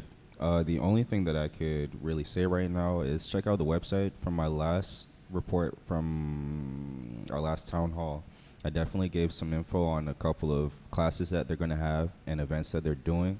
Also, Councilmember Bowles spoke on the state of our water, our river, and that report you can find on their website. I haven't checked it as of recently, but that is a great source to have to know just where direction we're going in with our river. And lastly, the meeting that I will have on October 24th, I'm advising or suggesting to the Anacostia Watershed that they should come out for our event, our resource event, and have a table as far as home beautification or just different things that could help home buyers or Right. homeowners. Absolutely. Excellent. Thank you for And that's that. my report. Thank you. Councilmember Bowles, you have anything on ATHA? Nothing in particular. I will be meeting with Megan Bacco, the director, in October, late October. Sorry, my brain's a little tired from that MML conference, and I'll have more back from that. I'm going to have a luncheon meeting with her and talk over some Colmar Manor specific ideas and issues. So if you have anything you want me to take to her, or if any of the council do, let me know. Sorry, them. Yeah. Thank you very much. The only thing that I would wanted to bring up, and I don't know if Atlas can do anything. I think I heard that maybe Market Masters got sold or Magruder Yeah, I got told you sold. that. Yeah, it's in private hands. But even so, I'm wondering if Atlas can get a mini grant. The fences look really bad, both Market Master and Magruder, and it's sad. And Magruder's is under Prince George's Heritage. I'm on the board of that, and that's in the budget. oh, Yeah, that's in the great. budget. The fence actually looks pretty historically correct when when we look. The pictures. There was a photograph found of the house from the mid-19th century taken by one of the president's daughters, and you'll forgive me for getting. And you know, back then they didn't really paint; they whitewashed, and even in that photograph, the fence looked pretty rough, and that was in its heyday. So, so it's looking pretty historically correct right now. But Prince George's Heritage has it in the budget to go forward with doing some fence work and replacement there. That's already taken care of by that organization. Okay, So. that's great to hear. That's Sure. great to hear. Let's see. Anything from PGCMA? Nothing big. It's you know, going to the coming from the MML conference. I believe by accident I was invited to a chapter meeting, and so everybody was talking about their legislative dinners, and if they were going to do them. It looks like parts like Cecil, Hartford, they have dates, but as for Prince George's, it's still to be determined. But Okay. we are meeting by Zoom on, it's every third Thursday of the month, so that's October 21st. So you all will get the link, because I'm the secretary, so you'll get it from me soon. Okay. Well, thank you. I'll just report, we did have a conversation about the Port Towns Community Development Corporation and what the status of it is at the Port Towns meeting. And I will, without specifics, just report that Mayor James has taken some actions. So there's movement, and I will let you know and keep you informed of where that goes from here. Any other committees reports I'm missing? Green Team. I got a little text from Miss Blue just now, just to say thank you. Oh, to- Neighborhood Watch. Thank you to thank you to everybody who showed up for our last neighborhood watch. And Chief has this prominently placed in his report as well. The meetings are always the fourth Thursday, so the next one is at 7 p.m. on Thursday, October 28th. Ms. Blue says no specific topic. General comments and concerns from the citizens are welcome. Location will be forwarded to you soon. And the last meeting was very energizing, and thanks to all who came. Keep coming and keep sharing your concerns and also your praise if you have any. Thank you. Thank you for that. And I do want to thank everybody who did attend. It was well informed. I mean, well attended in comparison to other times. So I encourage everybody to come out when you want to really talk about something that you're experiencing that's not worthy of a 911 phone call or emergency, but you can just like come in and just talk about this is something that I want to share. It's almost like Coffee with the Chief right now, and so it's not like a traditional neighborhood watch group that goes out and does it, but I think right now it's a great benefit to being able to sit around the table and have a conversation with the chief and talk about what you're experiencing in the neighborhood. Yeah. For Recreation Committee, I would like recreation. Oh, yeah, well, to. we have a lot. We do have something. So first of all, you know, I think it will be a good practice for any committee to have a chair or co-chair or have two co-chairs. So in case, you know, and we would like to encourage our residents to be on those committees and chairing them and be engaged in them depending on their interests. But we understand that if something happens, you know, somebody else, it would be nice to have, like, to step in, right? So Right. with Rec Committee, you know, we had a meeting in September, but we did not have any meeting in October. So it's good to have again, to have somebody to do that. But besides that, I've attended, we've been planning a Halloween event with some of the residents, and so we met separately as part of the rec committee, but just to talk and plan on this event. We met at least a couple of times, and we are, so what we're working on is planning for the Halloween event on the 31st. That is the Halloween night. And that would involve, that would be, how would I put it? That would be an event for the community, for kids to have, that would start with the garden, and then they will have a walkthrough, and they will be narrated. I don't want to keep open all the secrets, but there will be different stations, and there will be different actors or characters. And we also plan on having pumpkin carving workshop that night before. So I know Dorisa mentioned that she would like to ask for some pumpkin donations, and so that can be also included. Those pumpkins some of them can be either given back to the kids, or these are the pumpkins can be reused for the pumpkin carving workshop. So we can link the two events together, the two things. So for this event, we would need to allocate some funds, and I would ask, the council on behalf of the rec committee to allocate funds for this event to materialize. We now, some of the residents already working on the prompts for this event, creating the signage, working on some of the materials, developing it. We are going to have another meeting this coming Thursday, so I encourage all the people who are on the rec team to please come and help. We also need more volunteers. We need more hands. We need more people. So it's an open call to the community. If you would like, if you have kids or you don't have kids, if you'd like to get involved in planning this fun event that has a great plan and a great vision, we just need to make it happen, materialize it. I encourage you to come and help, whether it's, the day of the event, the 31st, or you can help with setup, or you can help with cleanup. So just we may send out a survey or send out a text asking for volunteers to get involved. So look out for that email or text. That is, I think, shortly, Right. yes, about.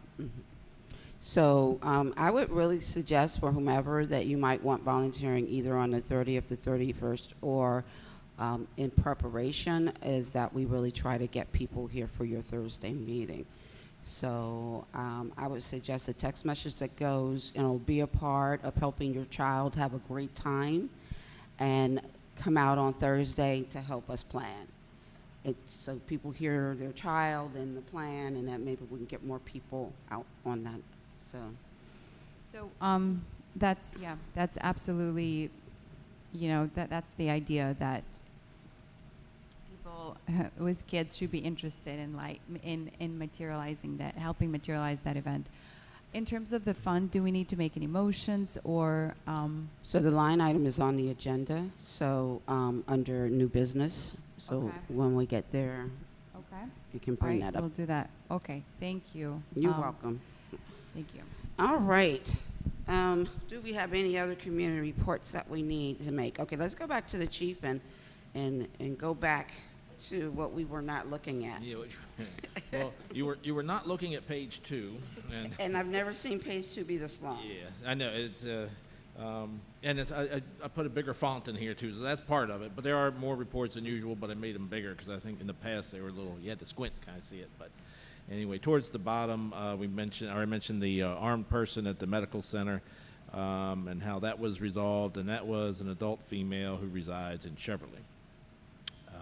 And we had a property damage report in the 3600 block of 41st Avenue on September 30th, and a resident reported that the wooden fence was damaged by a neighbor.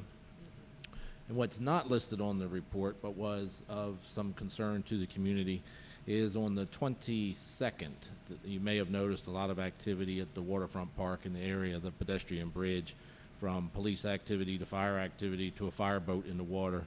That was a death investigation conducted by Maryland Park Police in Prince George's County, and that ended up being suicide, and it was an adult male from New Carrollton, not a Colmar Manor resident. I had heard some talk that it was a Colmar Manor resident, but it was not. Moving on to page 3, there was 5 traffic accident reports written during the month. None of those were serious, involving any serious injury or substantial property damage. Noteworthy is, though, that 2 of them involve bicyclists, one in 43rd Avenue near Bladensburg Road and one in the parking lot of the Lucky Mart. Both were adults and no serious injury in either one. The one on 43rd Avenue, the bicyclist was found at fault on that. We had 8 traffic stops during the month, resulting in 15 violations. As was mentioned earlier, Neighborhood Watch will be the 4th Thursday, or it is the 4th Thursday of each month. This month is the 28th. The location will be announced. Most animal complaints in Prince George's County are handled by Prince George's County Animal Control. Our officers certainly take care of the vicious dogs and dog bite reports, that kind of thing. We are trying to resolve some of the less serious animal complaints without going through animal control, and looked into 4 of those during the month. On the 2nd, received a complaint from a resident in 3800 block of Lawrence Street that they were chased by a dog the day before. They said about where the dog lived, but the dog was not located. On the 5th, 2 residents reported 3 dogs running at large on 41st Avenue, 3400 block. I spoke with the residents, sent them a letter, and actually in this case, Prince George's County Animal Control came out, gave them a letter. I hope that has been resolved. Have not received any more complaints about it anyway. On the 8th, 3600 block of 41st Avenue, received a complaint regarding a nuisance, a barking dog, and other related issues with the dog. Been working with the owner, trying to get it resolved, and I've been assured that the dog will be living elsewhere as of this weekend, so I'll check on that. And finally, let's see, 4000 block of Lawrence Street, a resident reported that they found the dog a couple weeks ago and had been keeping it safe. And I contacted Animal Control and found out the procedures, that what they should do when they find a dog. Moving on to code enforcement, list of a number of complaints on the report. Most of them are high grass and trash-related issues. Hopefully the high grass is behind us now.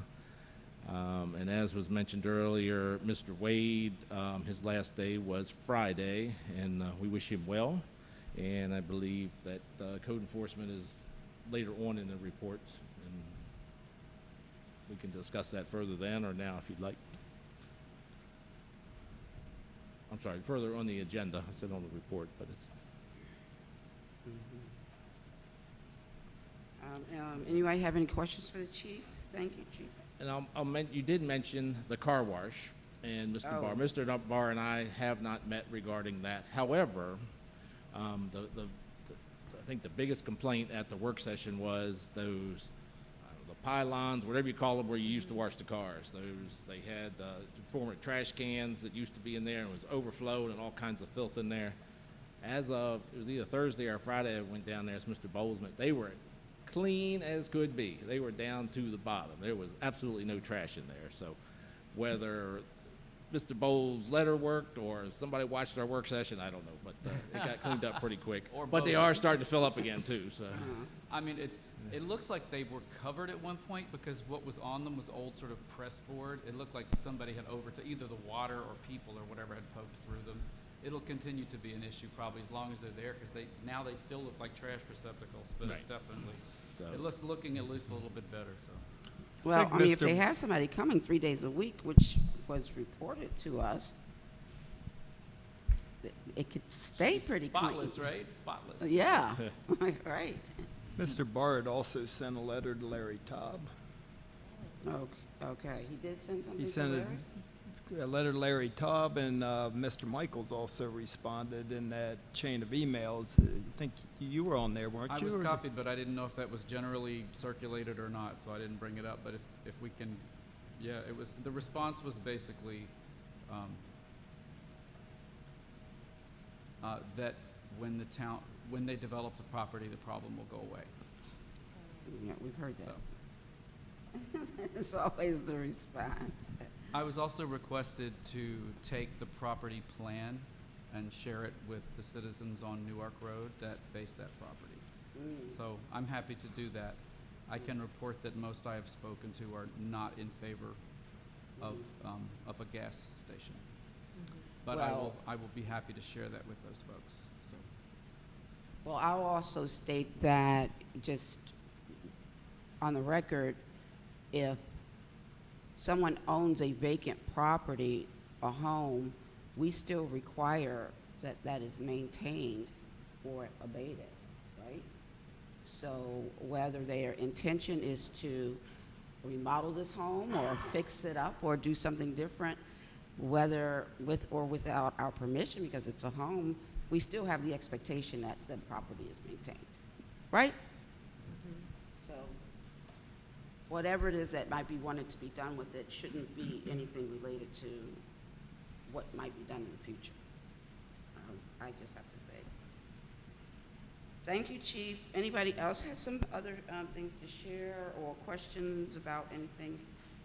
I have a couple of questions, but I'm going to first just start with code enforcement, because I've just been trying to understand the format. So I'm seeing on 916 that there was open storage of wood products. I kind of assume that means like somebody's building and they put the 2x4s on the side of the house or something like that. But it says open, so I'm wondering what was asked of them to be done. On here, I changed the specific location to the 100 block.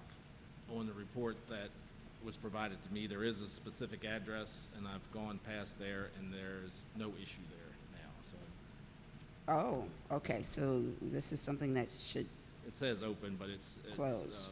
Apparently been resolved. I did go check on that address, and I didn't see any concern. thank you.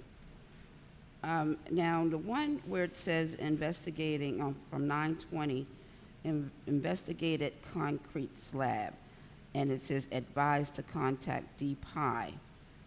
I would presume if there was a concrete slab, was there a stop work order? Was there remove? I mean, what kind of, It was a driveway that was, concrete was poured over a weekend, and they were contacted that Monday and said that it was replacing what was previously there.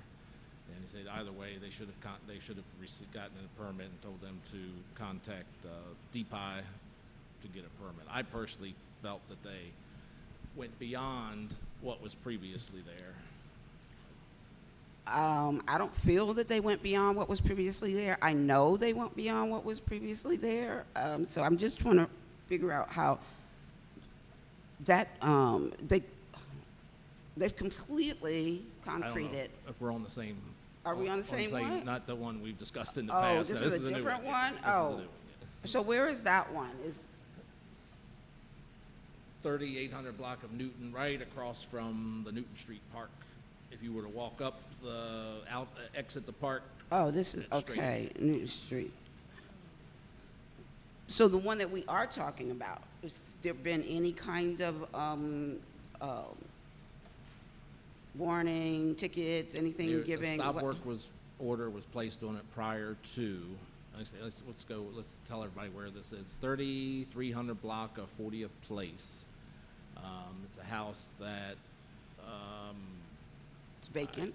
it's vacant now, was sold a few months ago, and to my knowledge and from aerial views, it had primarily a stone, I can't think of it, a gravel driveway. Right. The house changed hands. They looked like they were going to pour concrete. We placed a stop work order on it. They complied with that for a while, but then poured a really large driveway. It's determined that they never did get the permit. They eventually got a permit. I don't know that what they presented in the permit is 100% accurate, and I personally spoke with the inspector who said they're gonna be right on it. I don't think they've done anything.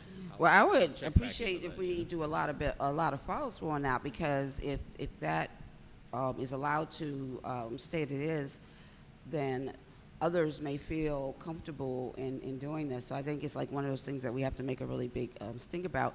At the end of the day, at a minimum, in order for them to get a permit for doing that, they should have had to come and get a variance. Because if they had sent in an application saying, oh, this was pre-existing and all we're doing is fixing what was pre-existing, then my experience is that permit goes to the, what do they call it, the board, Board of Appeals for variance? It goes to a Board of Appeal for variance because it's over coverage of the lot. I mean, even if most of us who, you know, my house was too close to the road when we put more on it. We didn't change the front of the house, but we still had to do a variance for what already existed because we were doing other stuff on the house. So I'm confused as to even if they did get something, why, because variances always come here. So I just think that we have to really stay on top of that no matter what we can, because this could be a real big problem. Thank you. Appreciate it. Okay, so a couple of questions I just want to ask about the police report. In terms of the 9/6 assault and the employee at the KFC, what was the result of that? I understand a report was made, but is it just has no? That one, I don't believe Is they it were being able to investigated? identify who the person was, and on the same day that they were able to identify, on the second one, they were able to identify him and charge that person. But on the one at KFC, don't know who it was.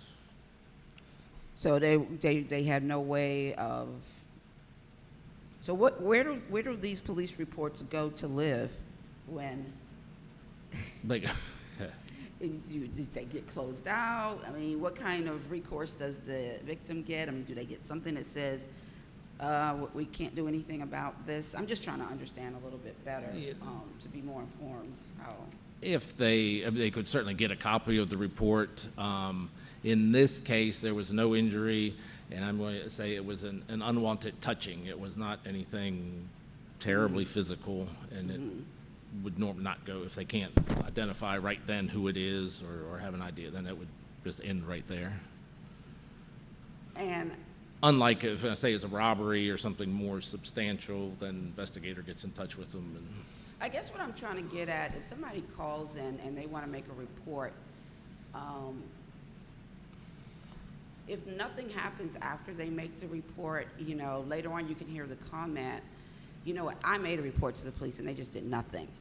And I'm just trying to understand, for something like this, which you may not be able to do anything about, how is that victim left understanding what that status will be? Are they understanding? You're like, hey guys, I really got no information here, so, you know, Yes. I can write this report, but it's not looking, Yes. they're told that. yes, but I guess the importance of filing the report is so that we're aware of it. We know that this is going on. If you, but in a case like this, I wasn't there, but maybe if you see them back in the neighborhood, call us, that kind of thing. Okay. And then the one where the, also on 9/6, 4309 Bladensburg Road, it says that the suspect was later identified and charged. Yes. Now, does that mean, as an assault, what kind of charge happens there? Is it a ticket, or they get, what happens? I will find, For this, I think he went to Upper Marlboro and was charged and has since been released. But in an assault, I don't believe you can't write a citation for an assault. You can for a theft and stuff. So this would have to be what they call an on-view arrest, and he would go to Upper He Marlboro. would have had to But- go, Yeah. I don't know, he or she Yes. would have to go to Upper Yes. Marlboro for some processing. Okay, and then a credit card, stolen credit card. What do we do with people using stolen credit cards? Not much. On this, I'm not 100% sure why they wrote a report on this. Usually they, except that the person's credit card was stolen elsewhere and they got alerted saying, hey, your credit card is being used to compare food. And it was relatively soon after it was used, and the officers went in and looked at the video and saw that it was used but couldn't identify it. It wasn't clear enough to make an identification from it. So they wrote a report. That's, Did Compare Foods take the card? I don't know.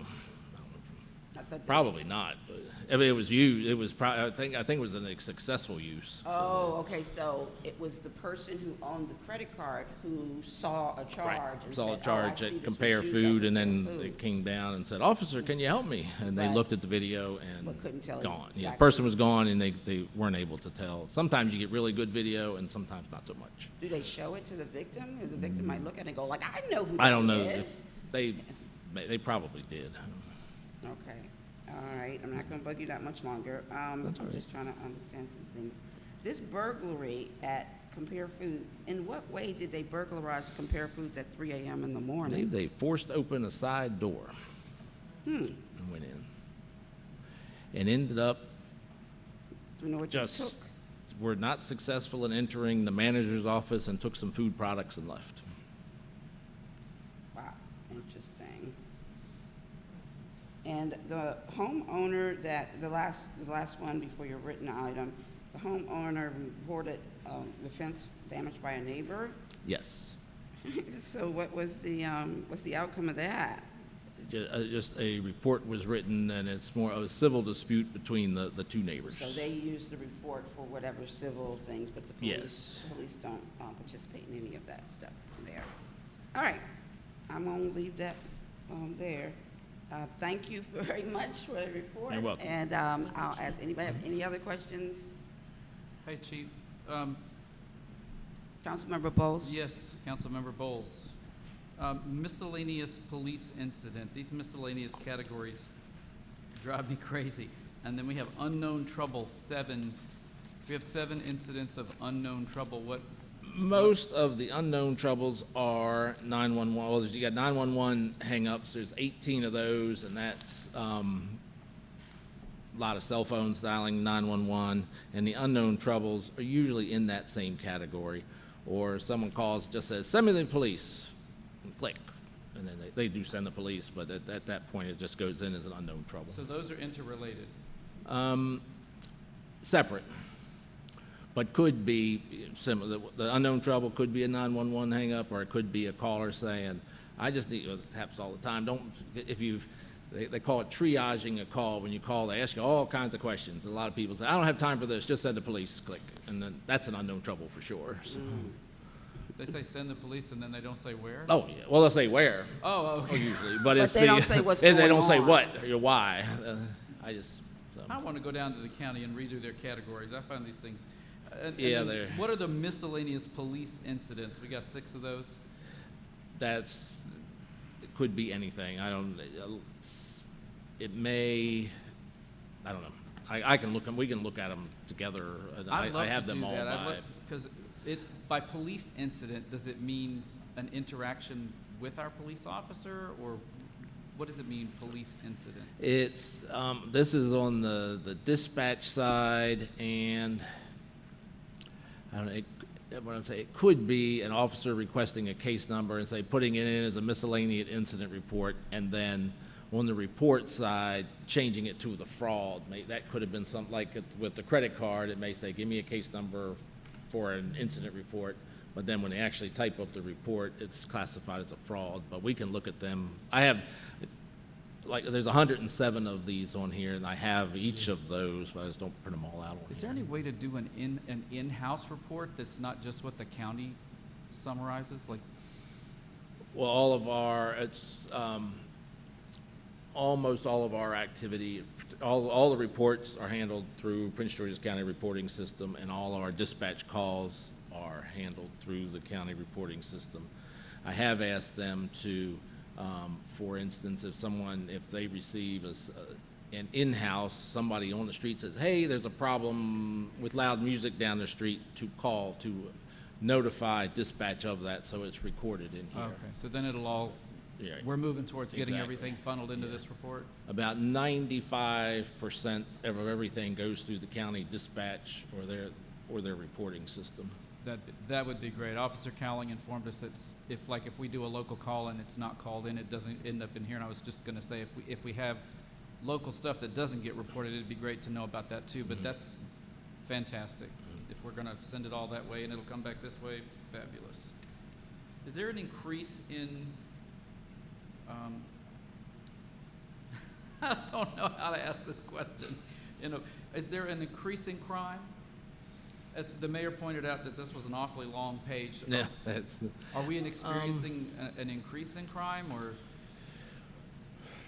I'd say the only thing that comes to mind, fortunately we're at zeros in robberies. Knock on something here, because that means something will happen tomorrow. There's commercial burglaries are up a little bit. Since this report, we've had 2 in the shopping center, one at DC Charbroil, and one in, I said the shopping center, but McDonald's, the commercial area. But I'd say generally, no. There is a few more reports on here than usual, and it looks a little longer because I made the fonts bigger. Okay, thank you, Chief. Okay. All right. On the first page report is are these all 911, or are these 911 and non-emergency calls? It's where it says 911 disconnect. No, the Or whole list. The whole thing, list. that's 911, and that's the non-emergency number, and it's also an officer calls out on a traffic stop, or calls out and checks a business that goes in as a check premise. So these are all activities. Yes, this is So all all the ones- activity as recorded by county dispatch. And also all the ones with a report on the next page are somewhere in this Right. list somewhere. But yes, and Okay. it does change. You may get, on just making things up, you may see a call on the front page for a burglar alarm, and it turns out to be a burglary. So Okay. it's totally The different. category may change when Right. the further investigation Exactly. happens. Same thing. There's a fight, so the police goes for a fight, and it turns out to be a robbery. So that's Okay. And so there's nothing that sort of so from the report, you can tell what it was originally reported as? From the report From you the can when say, you actually see that the they were report, dispatched you for can a see. fight, and you can see that it was Okay. associated to a particular dispatch call. But then what the crime or the actual incident is, it's often different from what was dispatched. And so is there a way that we could actually look at the current and the last month when we look at these, so that we can get an idea if there's Yep. a change happening when we look? Okay, great, thanks. Okay, I want to say, is there a motion to accept the police report? I'll make that motion. Okay, is there a second? I'll second that. I'll call for a vote. Ward 1, Aye. Ward 2, Ward 3, Aye. Ward 4. Aye. Mayor votes aye. And Chief, I'll let you know, we had the small town forum up at MML, and I was the moderator, and one of the questions I asked them was, did they feel like their municipal police had good relationships with their residents? And almost everybody who had a police department said yes. Yes. So, municipal government works. And by the way, next month is Municipal Government Works Month. So we need to be thinking about what we want to do to promote that knowledge that municipal government works. Thank you, Chief, for the report. And now we'll open it up to any resident comments. If you would like to make a comment, please state your name, the 100 block where you live, and then let us hear your comment. Anyone here?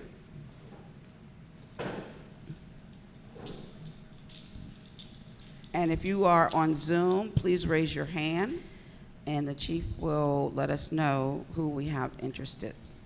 Doretha Epps, 4309 Lawrence Street. I just want you all to know that y'all doing a beautiful job. I thank you so much for your service and being so accepting to the Garden Club as well, helping us out.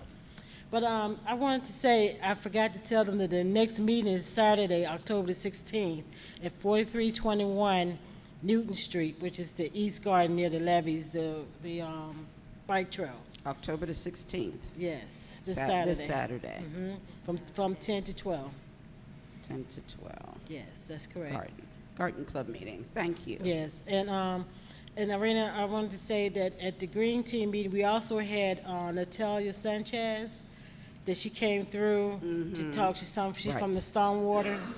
Yes. She helped out Michael Hunkeneck. Yeah, council member, yeah, sorry, forgot to mention that. We had such a great presence from council member at large Hawkins, and we also, yeah, thank you for adding that. And from council leaders from municipalities, from cottage cities. So there was a great interest in the event. And then also Natalia Sanchez from the University of Maryland. She presented on forgot what The was Stormwater. She was telling, it's 6 towns. She's offering from Oh, that's 5 towns for 6 people in each town. I think it's 30 altogether. They're certifying homes, which mine is one of the ones they're certifying. They're Right. coming in and they're paying for everything. They just go in, they look around your house to see what you need, and if you need something or if you want to add something, if they can, they Sure. will purchase it themselves, and they will put it in themselves as well. Yes. So they beautify your yard. Yes, your For landscape. you, yes, you don't have to, you just put your name on the list and they come out and they select, 20, I believe, houses. Yes, they want to There's do gonna 30 be altogether. 30 Okay. altogether, Oh, so it's 30. going to be 6. So it's like 5 towns or Right, 6 towns or so- something like that. Right, so we have to definitely follow Right. up. Follow up. I did send a thank you email, but we definitely have to follow up and see when the selection will happen. And if any of our residents would like to get on the list, maybe it's not too late to add the email address so they can be contacted at. And we can reach out to her to see how many people she has so far, and probably So- can add more members from the town, residents. Right. Right. Jackie Goodall is overseeing this project. Yes. So I would say for anybody who may be interested, thank you so much for bringing it up because I forgotten to mention that too, because they will make stormwater management improvements to your property. Yes. And they're paying for it on their dime. We got to be a part of this group because we participated in the Maryland Black Mayors MOST program and did the study work for it, and 6 towns out of the group participated, and so we are selected to be able to do this. So if you know any neighbors that you really feel need some stormwater management help, Well, please, yeah, we have just call to 30 get on the list. Just we call have the a lot town of- hall, 301-277-4920, to get on the list. Sure. Yes, so that'll be great to maybe at the next Green Team meeting to, hear or have Ms. Jackie Goodall to talk specifically about that project, the stormwater management, how we can directly help residents, because as it's been reported that at least there's 30% in our of households in our community are not in compliance with the stormwater management Right. and the stormwater runoff. So I'm sure there will be a great interest. We just need to get to doing you- things. Yes, to executing. We need to start doing this. Can you Okay. email her, see if she'll come to your Monday meeting? Sure. Okay, I'm- good. Okay, thank you. Thank you for bringing it forward.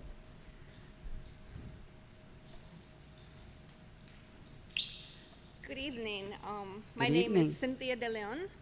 I'm the newly elected commander from Colmar Manor, American Legion Colmar Manor, Post 131. So I wanted to come by and introduce myself and say that going forward, I would like our post to be more involved, not only in Colmar Manor, but in the surrounding communities. Little about the post. It received its charter in 1937, but the physical building located down the street was built, I believe, in the late 70s, early 80s timeframe. Mm-hmm. And then recently I learned that the average Legionnaire nationwide is 75 years old. It's no different at our post. I want to bring the post forward, continue it. You know, as all posts nationwide are, you know, the numbers are dwindling, but the reason it exists is still there.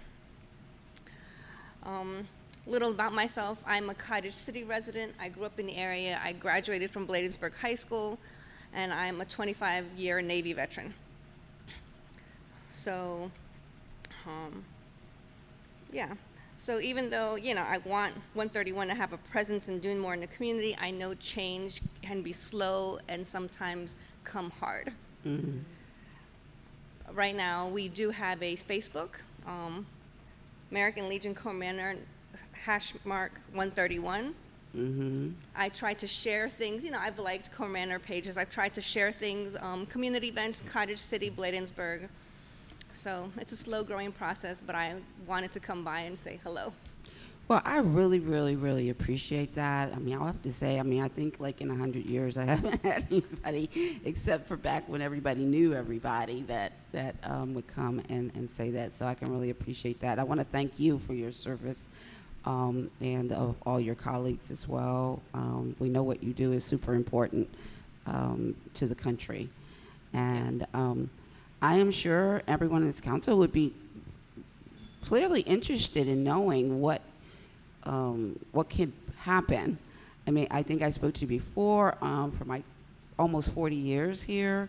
I would have appreciated really being comfortable saying, oh, I can go and have a drink, don't have to drive anywhere because it's right in my neighborhood, and get to know people there and whatnot. So I don't know what you might want to do in order for that invitation to people to feel welcome to that invitation in the community. One of my priorities this year is to increase membership. With all the high schools that have ROTC in the areas, I know there has to be a number of veterans, younger, you know, individuals who serve 1 or 2 tours and then come home, you know.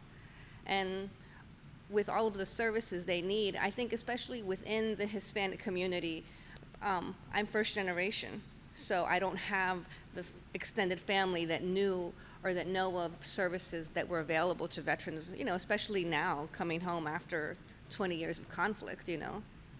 Mm-hmm. So, I'm sure they're here. oh yeah, you There's know. lots of them somewhere around. Maybe you can do a what the American Legion offer kind of a brochure we can help promote for you. So I'm hoping maybe doing like a walk around the neighborhood with pamphlets.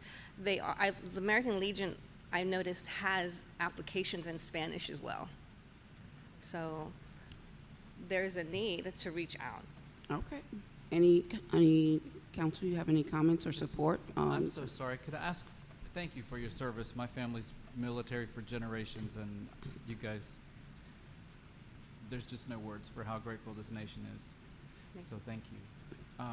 Could I please have your name again? Cynthia De Leon. So you're sort of in my ward. I'm Ward 3, so you're at the end of the street I live on. I'm always walking around town. If you want some company on those walks, I would love to accompany you. Okay. So if you'd like to see me afterwards, I can give you my phone number and my address and reach out to me, and I'll be happy to walk with you. Okay. Thank you. Sure. All right. Thank you. Just a comment. So, yeah, thank you so much for coming and addressing us today. It's really a pleasure to know that American Legions finally is reaching out to the community. I've walked past that building so many times. I've lived in the community for 10 years and always wondered what is happening here. So, so I would like maybe definitely to see it more open to the families of the veterans. And I just wondered, do you have the numbers, how many veterans we have in our community total? You probably... In our community, no. I No. only know how many we closed out last year with. Uh-huh. We closed out with 81 members. 81 veteran. members. Mhm. So is there any way they can inform you, meaning the Veterans Administration, of how many veterans? They don't need to give you addresses, but can they like inform you like how many like are in this town or this zip code, so that you have a feel for what's really your target? I'd have to check into that. Oh. I know Prince George's County has one of the largest veterans in the state of Maryland. And if I may ask you also, so what type of events or you do, or what type outreach you're engaged in, and I noticed also you did like a cleanup and was a cookout. So I've noticed that you do some sort of events. So just kind of curious to see what your programming is like.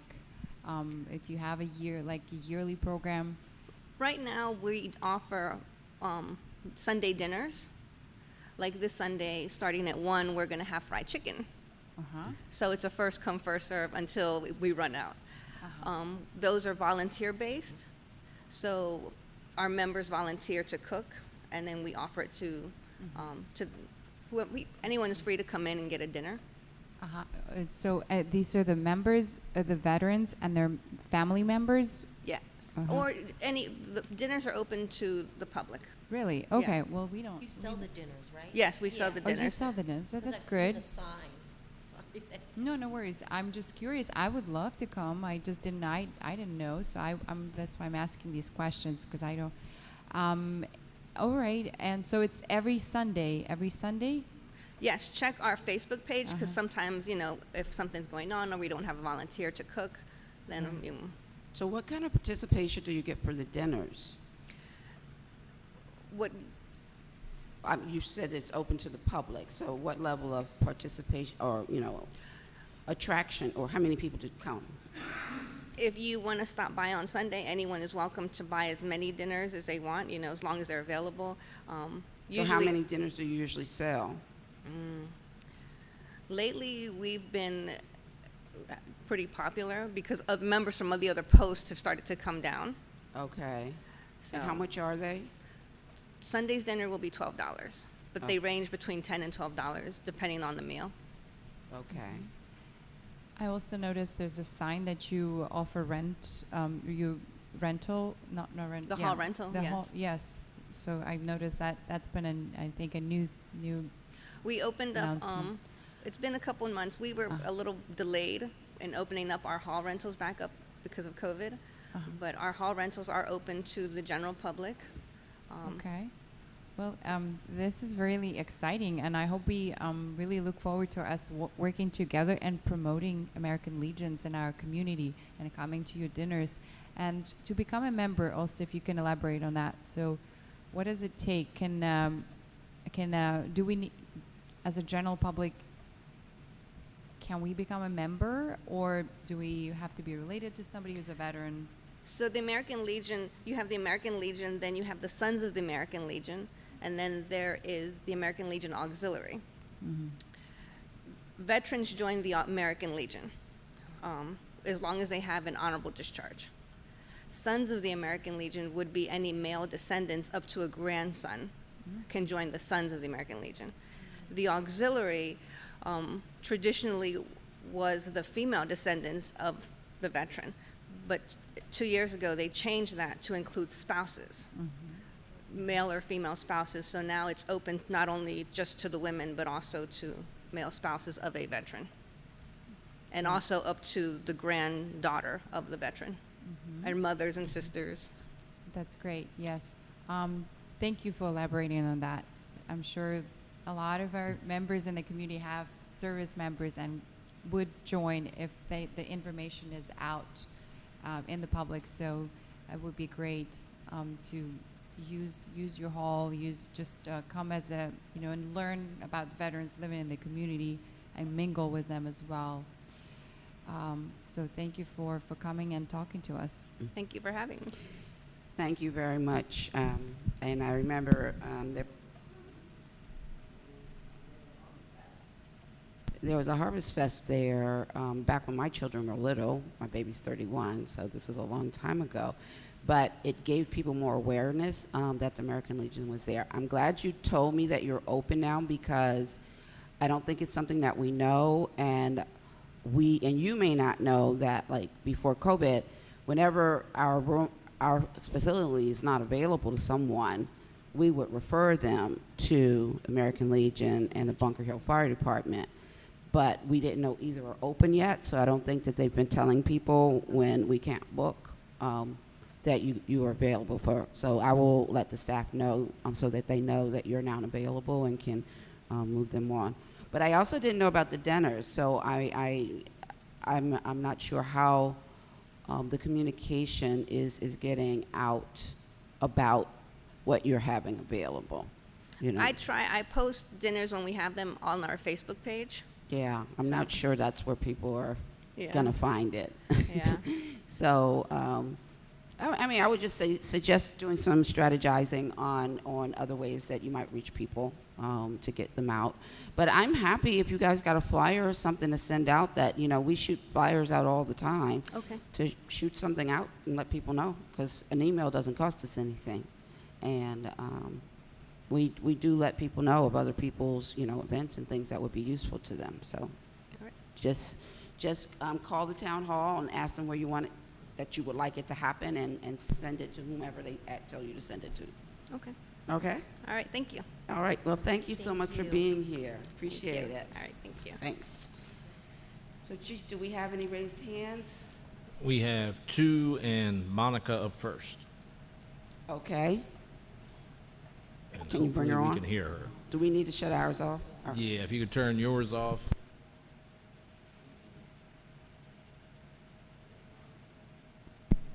Monica, go ahead. Hi, anybody can hear me? Can you hear me? Yes. Thank you. Hi, good evening. So, I wanted to talk about a couple of things. The first one is the webinar on looking for enemies that's next Wednesday at 7 years old. I know that you emailed everyone on 5, hoping that hoping that your bilingual conversation to get educated on what science is. And I Monica, don't, we're having trouble understanding you, but it sounds like it's on your end. can you hear me now? Yes, that's better. Okay, sorry about that. So, education webinar, and the mayor from here, the mayor from Brentwood, Councilmember Romel Capuno from Hyattsville will be on the call, as well as a member from Scott. I'll be sending out an agenda so that you can all see it along with the flyer. If there are any questions in advance that you have about this, please let me know. But again, this will be a bilingual meeting. And I'm going to go ahead and translate this into Spanish as well, because we do have some Spanish speakers on Zoom that are coming Before through. you translate, we still having trouble understanding you. Okay, well, just be one moment.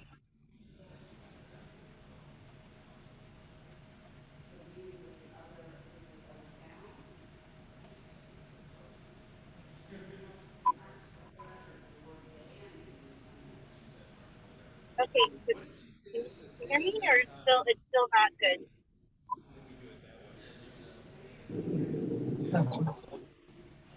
Can you hear me?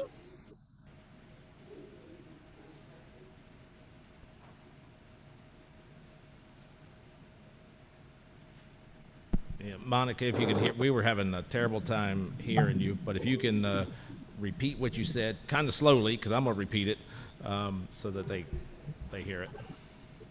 Okay, is this better, Chief? I can, give me just a second, and we'll try you again. Okay, go ahead, Monica.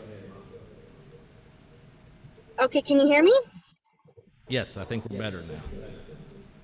Okay, so I want to just inform everyone, I sent everyone an email about the non-citizen voting Zoom meeting that we'll be having next Wednesday, the 20th at 7 p.m.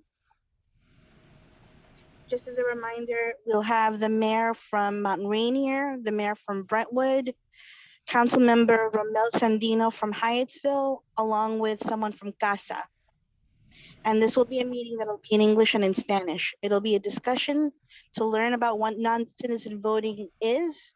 And as part of the Hispanic Outreach Committee, it's something that we're advocating for and pushing for.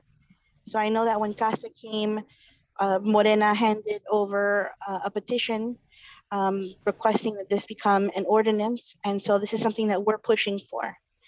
Is it okay if I interpret now for the Spanish speaking listeners? Yes, go ahead. Ok, entonces esto es un recordatorio que vamos a tener una reunión por Zoom a las 7 p.m. Vamos a tener la alcalde de Mount Rainier, la alcalde de Brentwood y también el concejal, un miembro del concejal de Hyattsville que se llama Romel Sandino y un representante de CASA. Y vamos a hablar de poder votar aunque no tenga, sea indocumentado, pero que sea residente del pueblo. Si hay preguntas, déjenme saber. Esta conversación va a ser en inglés y en español. Yo sé que cuando Morena de Casa vino con unos residentes para dar una petición para avanzar esto, nosotros también como el Comité Hispano queremos avanzar esta ordenanza. Entonces, si hay interés, si hay gente que quieren participar, yo les mando la información. So that I just went ahead and just translated that. I also just wanted to, again, talk about interpretation at these meetings. So I've been inviting people from the Hispanic Outreach Committee to get on this call, to listen and to participate.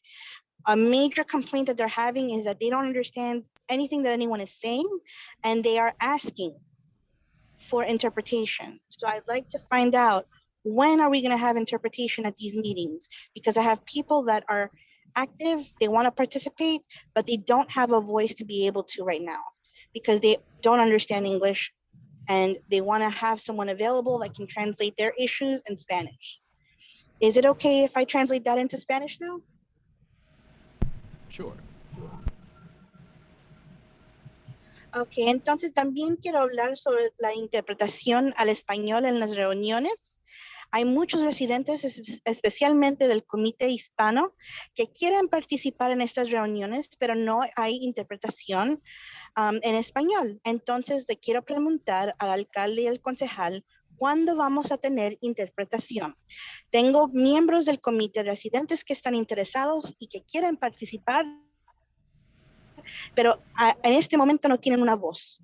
Entonces, otra vez estoy preguntando, ¿cuándo es que vamos a tener interpretación en español para que los residentes puedan participar? Okay. The next thing that I wanted to talk about was as part of the celebrating our culture event, we had some dancers come in traditional dress and dance. And the organizer of this would be happy to host these cultural dancing lessons at the town hall.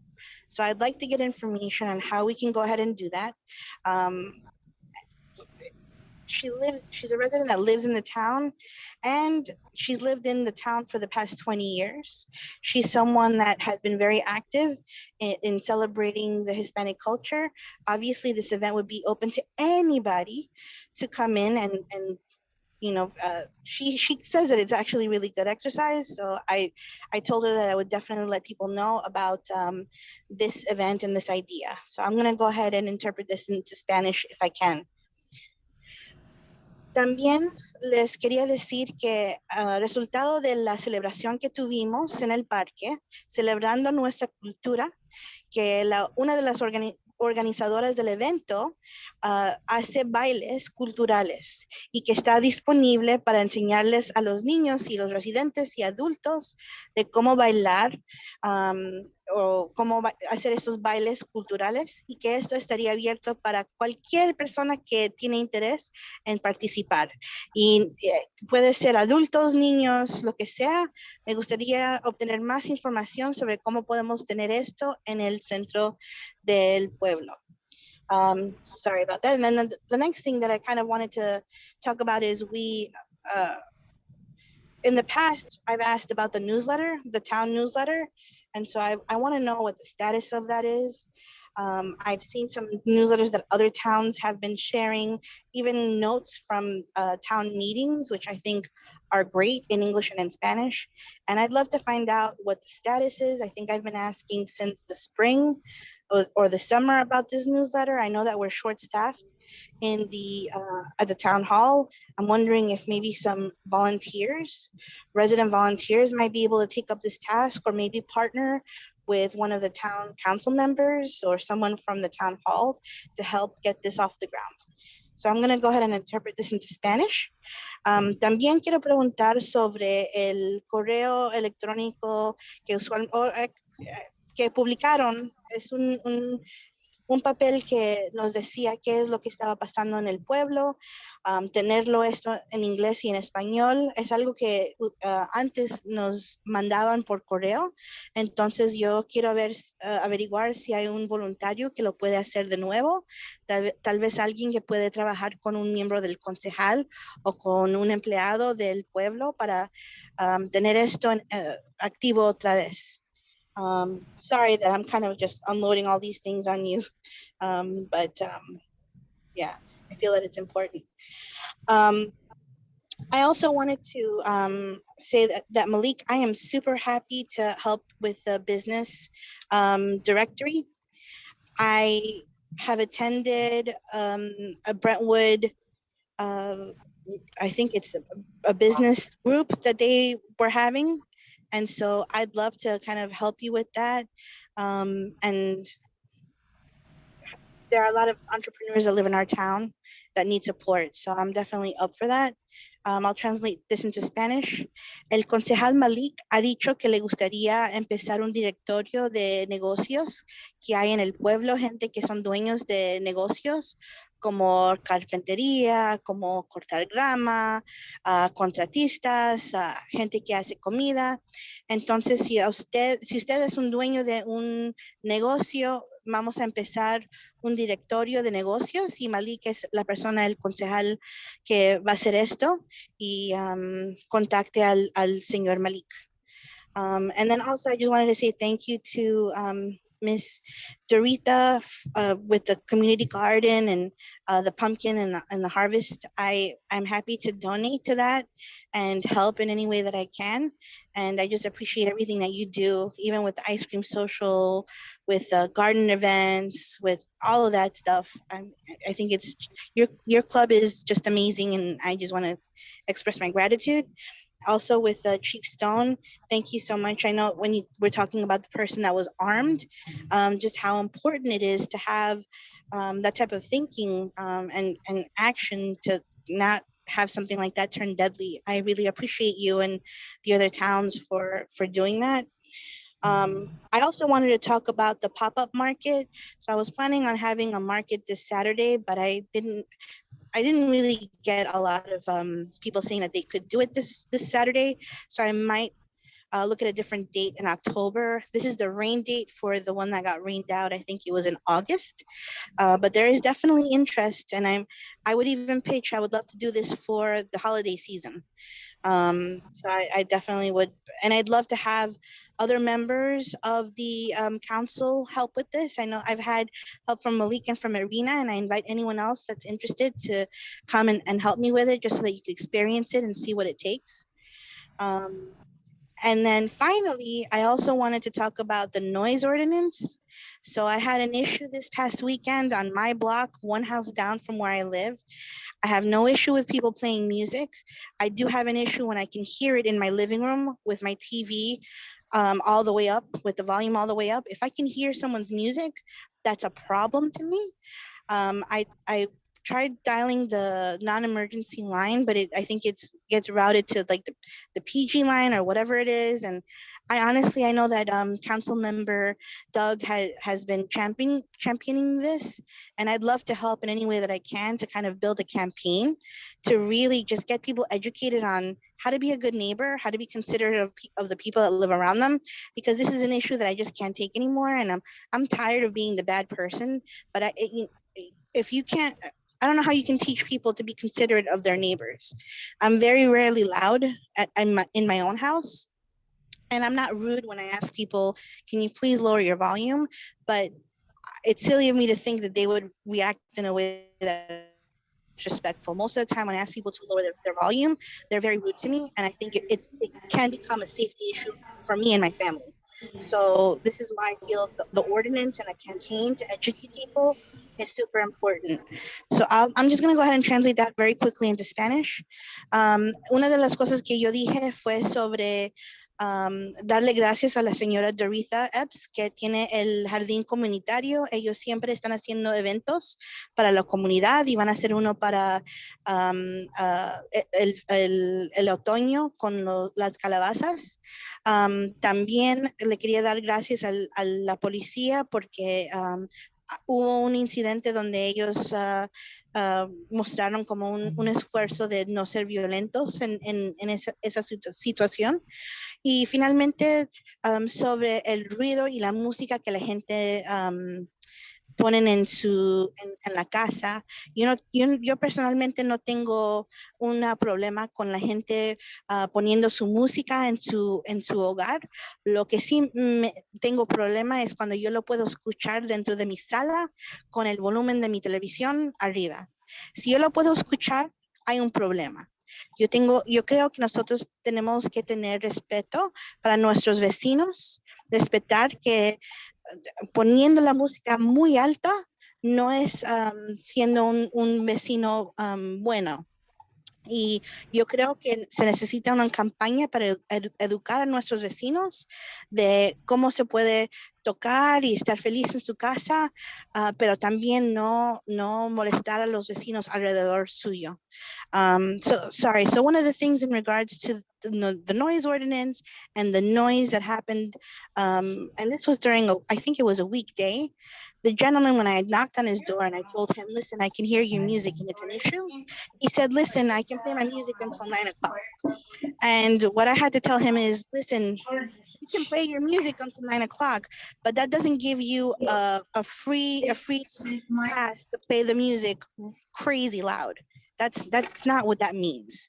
And so I'd love to hear just updates on that. So sorry for all of the things that I just listed out, but again, just the invitation to the non-citizen voting expanding democracy, the newsletter, the noise ordinance, interpretation, which is a priority for us in the town. And yeah. Okay, thank you. Señora Mónica, Sí. por lo menos cuando ya es Where are cierta we? hora de la noche, creería yo que ya no tendrían que poner la música a todo volumen. Lo voy a decir en inglés para que el consejo lo escuche. Sorry, so someone on the call said, I don't think that people should be playing loud music, especially in the wee hours of the evening. Oh, and sorry, just one last thing that I kind of wanted to say too is I love the American Legion. American Legion, I think, in my opinion, rocks. I am so happy that it's in town. It's one of my favorite places to do karaoke and to grab a beer. And so just thank you for being involved in the community. And I am looking forward to those karaoke nights again. So thank you. But yes, if anybody wants to reply to, ¿cómo se llama usted, Xavier? ¿Quién fue la que habló? Oh, Jacqueline. Jacqueline. If anybody can reply to Jacqueline and just address the issues that I brought up as well, I'd appreciate that. Por lo menos cuando ya es a cierta hora de la noche, creería yo que el vecino ya no debería de tener la música a mucho volumen. Sí, yo estoy de acuerdo. Ajá. Y se lo Y dije dígale, y dígale de las clases del Zoom, otra vez recuérdelo. Okay, sorry. So, Jacqueline is also asking about the Zumba classes, and thank you, Council Member Doug Bowles, for bringing this up at the last work session. But yes, she's interested in learning more about the Zumba classes and when those will be available. Okay. Let me get this. So there's a lot to unpack. But thank you, as always, Monica, for being so diligent in what you do. We've taken note of the meeting next week. I want to say, and thank you for wanting to participate with the business directory, especially will be helpful for us to know Latino businesses in the community. I can suggest, and I don't know how this is work. I mean, we should have a business license for every business, whether they are an entrepreneur or not in the community. So we should have some access to some of that information and what type of business it is. So if we're particularly trying to focus on businesses that can help others in the community with their needs, that may be something, Malik, Councilmember Harding, you might want to check in with the chief on that listing. I want to, I have to take 100% responsibility for us not getting a newsletter out. I have tended to have a very specific vision as to what I want the newsletter to look like and what it comes out like. So I become a bottleneck, and I take full responsibility for that. We'll see what can be done over the next month to see how we make that happen. I want to say I appreciate bringing people on to listen into the meetings or bringing people forward from an outreach perspective. The translations and the English classes are in the works. Mr. Baton just walked out. I'd like to get something more specific from him.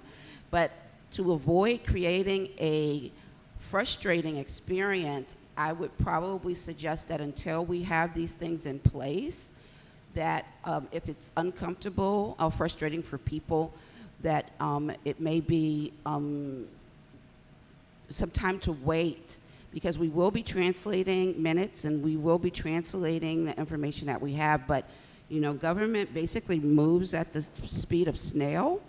And when people understand that, you'll know that for the limited time that we can and have to put into what we have to do, it takes time for things to happen.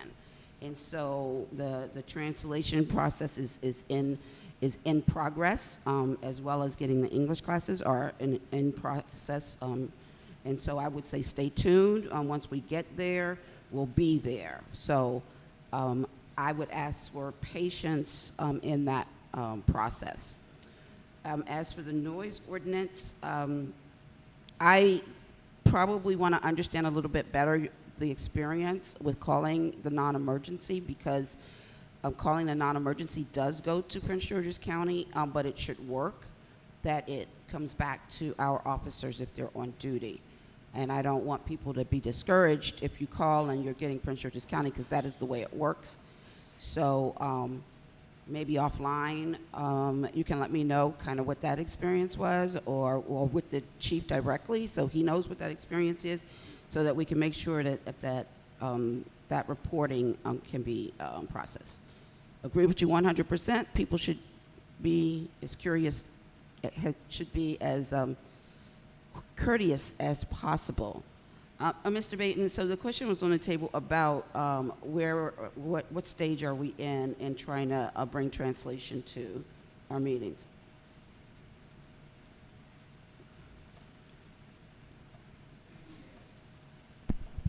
I think we have the mechanisms ready to do that whenever we want to implement it. Okay. So if we have it, then we should. Councilmember Hobbs has something to add. Sorry. Yes, so I mentioned that I appreciate we sat down with Mr. Baden and we did research and we did a few phone calls, and I we decided, I'm just going to reiterate what I said before, that we're going to go down through the directory of Maryland Judiciary has a directory of certified and qualified interpreters for Spanish. But now there was a huge list, so now it comes down to the office staff to sitting down actually and start calling the people, selecting and soliciting the quotes. So that's pretty much what it comes down to. And I think we've allocated, we did move the money, we transferred the money. We just need somebody to basically do the calling and securing the interpretation service. Right. I think that Mr. Baden, I mean, I would say that's you. If we're ready to go forward, I'll be more than happy to do the screening of the interpreters. Okay, so is there any objection? Because I think that, we put the money there, you guys have done your research, you sort of know where. So if we're down to that point of screening, let's see what we get and get. And, we've even talked about how many hours we're going to do the public meeting, right? Just the public meeting. Start the public meeting at first, general meeting, and Yep. then see how that goes and how many listeners we get. Yeah, it's going to be through Zoom as the way the interpretation's working. I don't know if we've got the optimal arrangement here. It always seems hard to hear people, but I assume if someone is on Zoom, they are just listening to the interpreter and not us. Would you say that's accurate? So there will be two channels. There will be a Spanish channel for them that the Spanish speaker will decide if they want to listen in Spanish. They will have to select Spanish.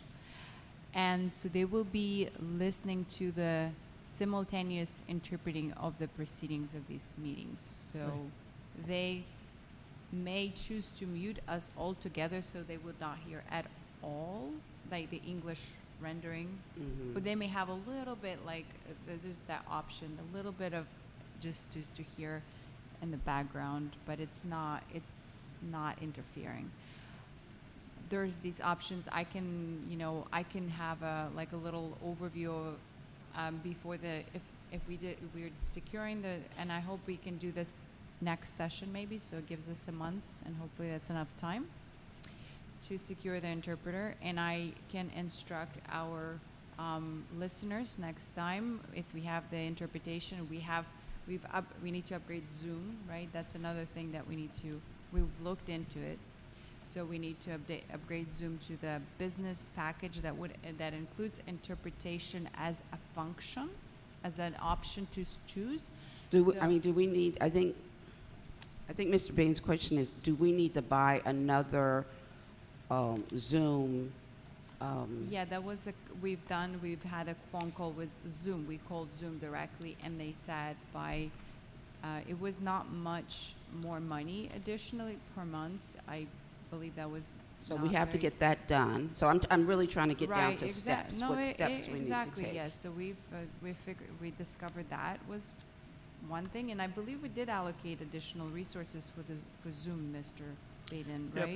For upgrade. I don't have it here. I thought it might have yes, it with me, but it was $78 a month was the upgrade, and that was included in the budget amount we asked for. Exactly. And will we be able to use the same? Will we be able to use the same phone number, or do we have to change the number? Sounds like it's all the same. Yeah, sounds like it's all the same. Okay, so all we're doing is upgrading the tool. Exactly. Itself. And so when we do that, when they go on to sign in, they'll have an option of saying, I want to listen in. Sure, but we definitely need to instruct them on how to do this. I'm happy to do this at the beginning of next session. I'm happy we can use some prompts or, for me, No, prompts what in we can Spanish. do is, when we send out the notice saying, hey guys, we're going to be able to have it in Spanish. These are the steps that you're going to take when you get it. And so we'll be able to give them all that information. And I think also will be helpful maybe to have Monica then, just in case, they need to, we have an interpreter, but they need to get to that point of selection, right? When they just call in and they just hear English only. So we can write in the chat instructing them, you to use that option to select. So I would say yes. Next month, I think we should we should do it. We should. If we're able to secure a interpreter. I mean, I'm sure I don't see translates why would we shouldn't be able to. Oh, okay. So is it like we would just have different ones in different months, or would you get the same So one? we would have to have two interpreters. Right, two. Two interpreters that would be switching every 15 or 30 minutes. They work at 30-minute intervals. It's up to them to decide, typically 30. So, and so we'll have to, yeah, we'll have to have two, and they will work, they will stay as long as the meeting, right? So we'll just, and then they bill us or invoice us after. But they're that available that with like 2 weeks' notice, you can actually get. So our meetings. I just don't want to overpromise something that Well, might not so happen. the list includes about 100 interpreters. That's why it comes down to, or more, I don't know how many. That's what it comes down to, calling them and seeing if they will be willing to work with us, and if they can be available every second Tuesday of the month, right? So our meetings are very predictable, so if they can commit to that, and we can, you know, we can I'm sure there will be that, you know, interest, and I'm sure we'll find qualified people. Okay. All right. Well, we can just go ahead and move that forward since we've made, you know, I think most of the decisions that we need to make to go ahead and move that forward. I'm going to move on. Is there any other hands up, Chief? We have Ricardo. Okay, Ricardo. Hello, good evening, everybody. Especially for this session meeting, absolutely amazing. Thank you for putting update for all our communities member in the town. I am Ricardo, living in 39th Avenue in Colmar Manor, and I'm so glad to live in our area. But in a specific point, I am doing this communication regarding to the green team and volunteer people that they like to be involved in CERT. I already spoke with Mr.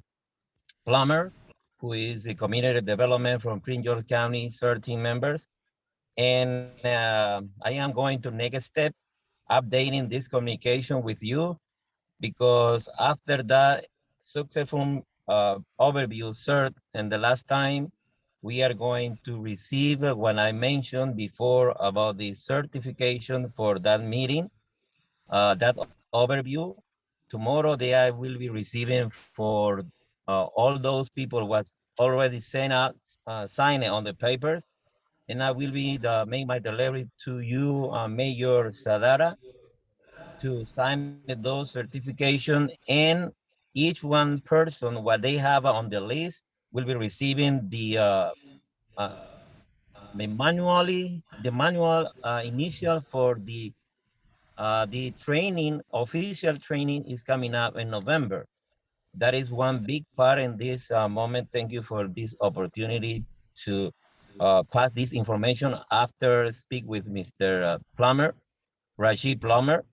Another point is we have already recruited flyers for volunteers. I listened to the honor lady for the council member, what she says about the uh, recruiting volunteers. We have all those flyers already. I need to mention this one because when I will be make my delivery for you, those certification, I will be adding those flyers. In a moment, I need you approve the put in each one part in the town, and they can, every member in our town, they can see the time, hour, and when will be set up the opportunity to registration to the next training for the Colmar Manor. The other point, the third point, when I need to speak with you is about the CERT, because it's very important, this one for teenagers.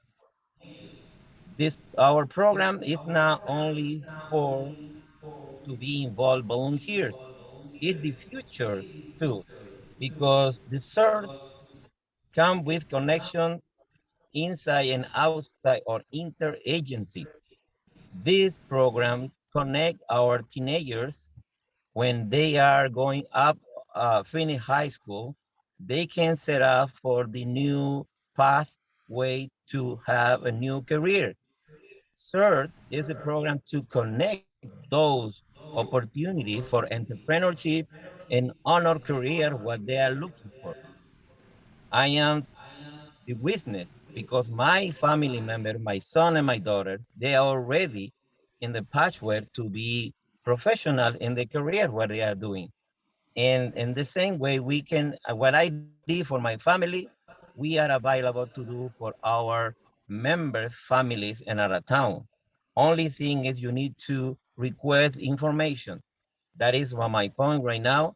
Appreciate all that information, what you provide to members in our town. This is a greatness communication channel.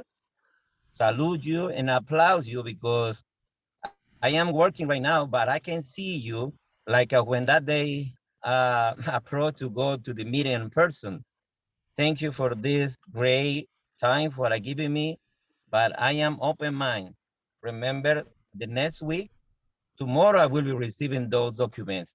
And next week I will be delivering to you the Mayor Sadara, and you need to sign in the chief Tracy need to sign it, and Mr. Plummer for FEMA represented to our CERT program will be signing, and every person will be receive those certification. If that is the door for waiting for the official training for Prince George County unit development inside on Maryland, state of Maryland. Thank you for your time. I appreciate that this communication. I wanna thank you so much for the program that you provided us and the classwork. I look forward to getting the certificates and signing them and getting to our group. And I'm hoping if we get more people involved in Green Team and sustainability that we can have your class offered again, maybe before the November class, so that we have more on the list of people who want to be on the search team. Although the Green Team may not want to continue, so we need to have more who want to be involved. And I'm so grateful to have you in the community to help us propel this forward. So thank you again, and I look forward to the certificates and getting those November dates. Okay, Councilmember Hobbs, just wanted to also thank Ricardo for being so committed and staying on top of this issue. So I'll be happy and we'll be looking forward to receiving the information on the dates. I know we've talked about November, so whenever you have that available, please share it with us. And I'm happy to hear also that you have the flyers, so our town staff does not have to reinvent the wheel. We'll have to just share them and spread them in the community. So that's excellent, and thank you for your input. And we'll be happy to meet or talk. Just come to our meetings. I know you're an active member of our community. Thank you for your devotion. Yes, sir. We appreciate it. Love the folks we got in Colmar Manor. I wanted to ask, this is separate from your comment, Roberto, but the one question I didn't ask is about the English classes, because I know there was a conversation about the classes in Cottage City, but I must say I still don't feel like I got the status of what those classes are. I asked the question about how often they are, what days are they on, how long do they last, and I just didn't get any answers to those questions, unless I missed it, which is possible. She did reply back. I don't think it was in as much detail as you would have liked. I'll try to pull it up. And I think that they were at the end of their coursework, or right? I think wherever they were with their particular. I'm looking at you, but it was Monica who was telling me about the Cottage City. I think we should move forward to find an instructor. So the other question that I had was about if a Spanish speak, huh? Oh. If a Spanish speaking person wants to make comment during the resident comment section, is this interpretation process that we're planning will allow for that, or are we going to have to think of something else for that?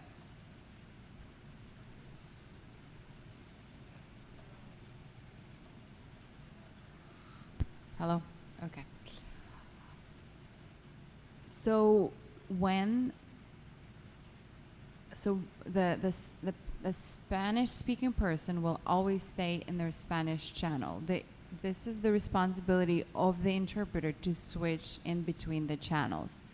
So when the person speaking Spanish and the interpreter, or asking the question, the interpreter will then switch to the English channel, which all of us are in. So we'll be able to hear rendering in English. We will not hear Spanish at all.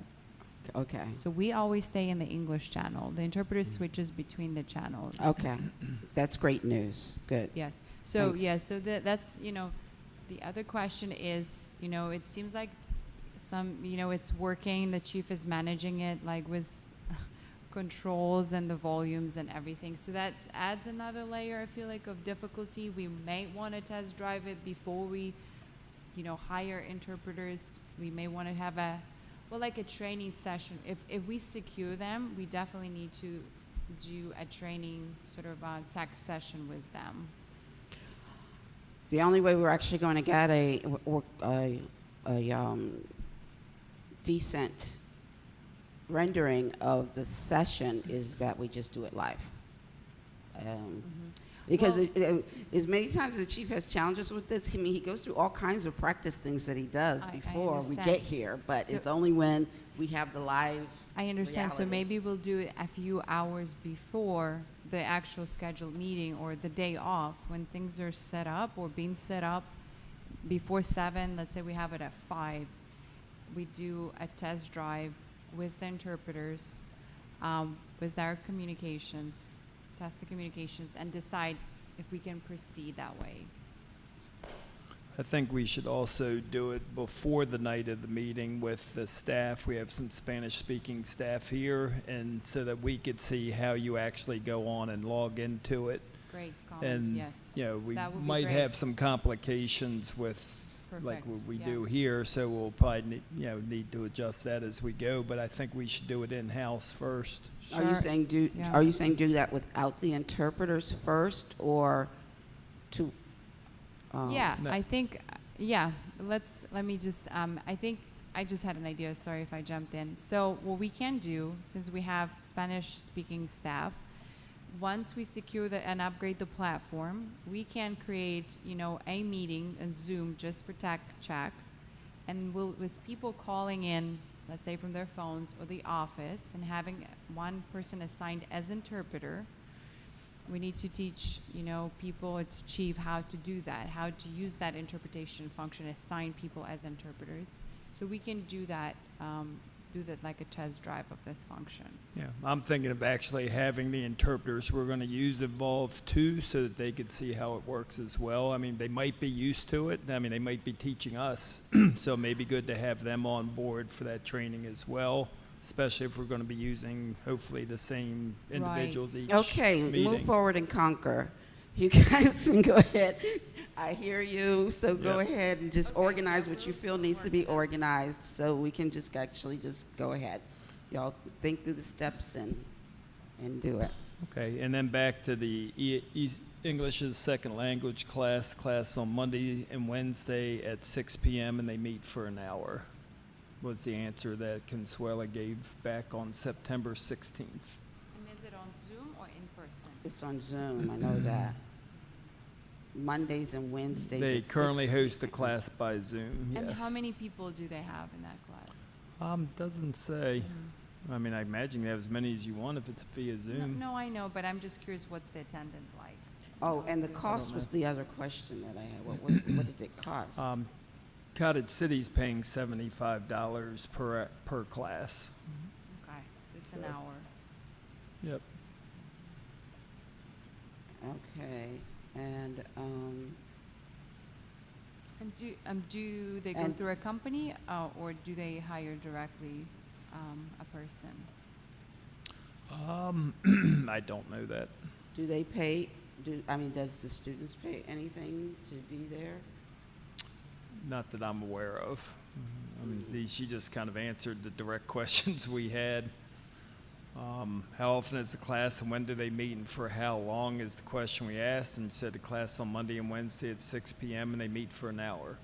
So what I last remember is her something in one of those emails about they were not sure whether they were going, because they were at the end of what their session was and they did not know if they were going to start it again. Okay, we could ask those questions. Okay. Let's work on getting that moving forward as well. All right, thanks. Okay, go ahead. Monica, go ahead if you have a question.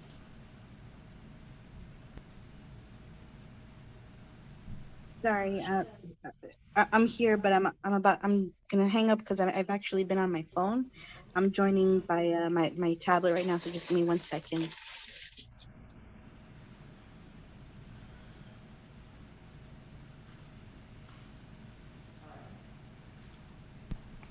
Thank you, and I'm sorry about the audio issues before. So just in regards to the ESOL classes, so what I believe is happening in Cottage City is they have about 5 people that attend those ESOL classes. I know that there are people that live in Colmar Manor that are very interested in participating in ESOL classes.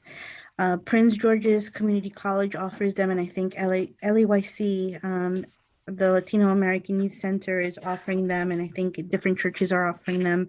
But I think for our town, it would be fantastic to offer them in conjunction with Cottage City.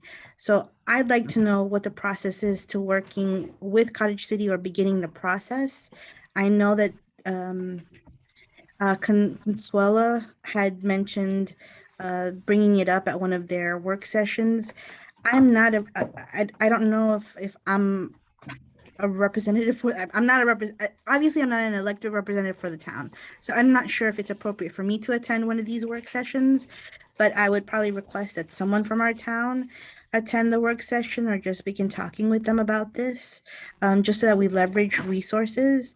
What I'm interested in knowing is what level class it is, what materials they're using, and just begin formulating a plan with Cottage City to engage our residents and their residents and really do some like intentional outreach to get people to go to these classes that they've been asking for. So I'm going to say this in Spanish quickly. Estoy hablando sobre las clases de inglés que hemos pedido. Y sabemos que College City tienen clases de inglés y por ahora yo creo que hay 5 personas que van a las clases y nosotros queremos clases para nuestros residentes. Entonces es importante saber cuál es el proceso y tener un representante de nuestro pueblo ir a College City y empezar a formular un plan para tener estas clases de inglés para los residentes de Colmar Manor y de College City. So that's just in regards to those ESOL classes. And then I also, just for my own benefit, in regards to the non-citizen voting, what does that process look like? How do we push this forward? Because this is the first time I'm doing something like this. I know that Cottage City was interested in getting more information, so I'm not even really, I think I might invite them to be on the Zoom call, but I'm not sure. I mean, depends on how much interest we get onto the Zoom call. But these are some things that I'd like to get some information on.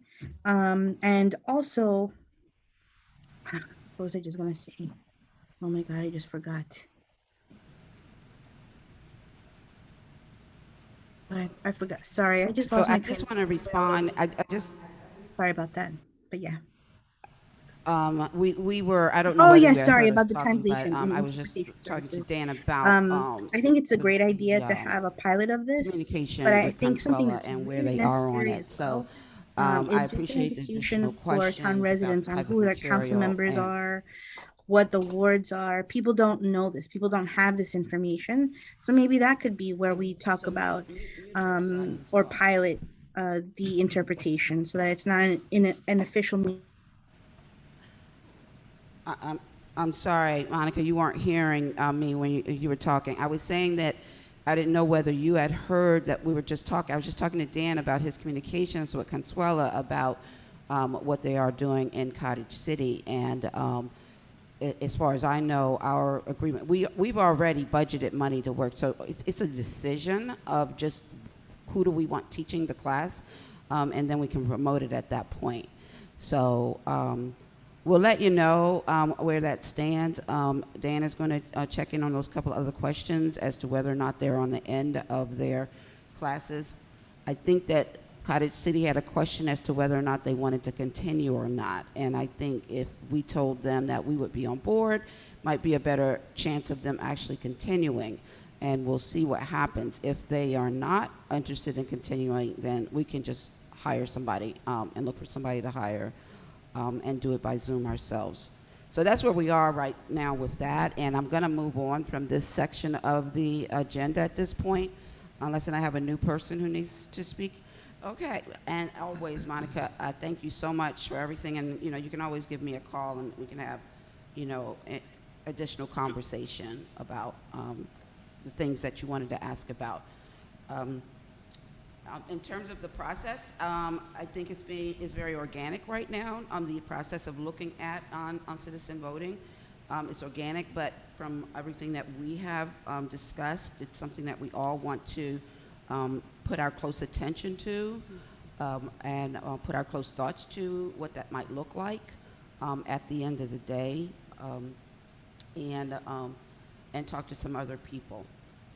To that end, I'll share with you guys. I actually had a conversation to the council. I'll share with you. I had a conversation, a short one, very, very short one, with the mayor, Mayor Lopez from Brentwood. And one thing I found out that I didn't know is that Brentwood did not do undocumented voting. They only allowed documented voters, DACA, green card holders, and people with temporary protection visas. So that one was new to me. I thought, from what I was hearing from everyone, that this was something where they were just opening it up to non-citizen voting, period. But they're not doing non-documented voting. So that was an interesting twist, and as you put your own thoughts together on how we might proceed I think it'll be valuable listening to the different groups to see what all their thinking was, and we can devise our own sort of thinking. Okay, so going on the agenda, I'm going to go to I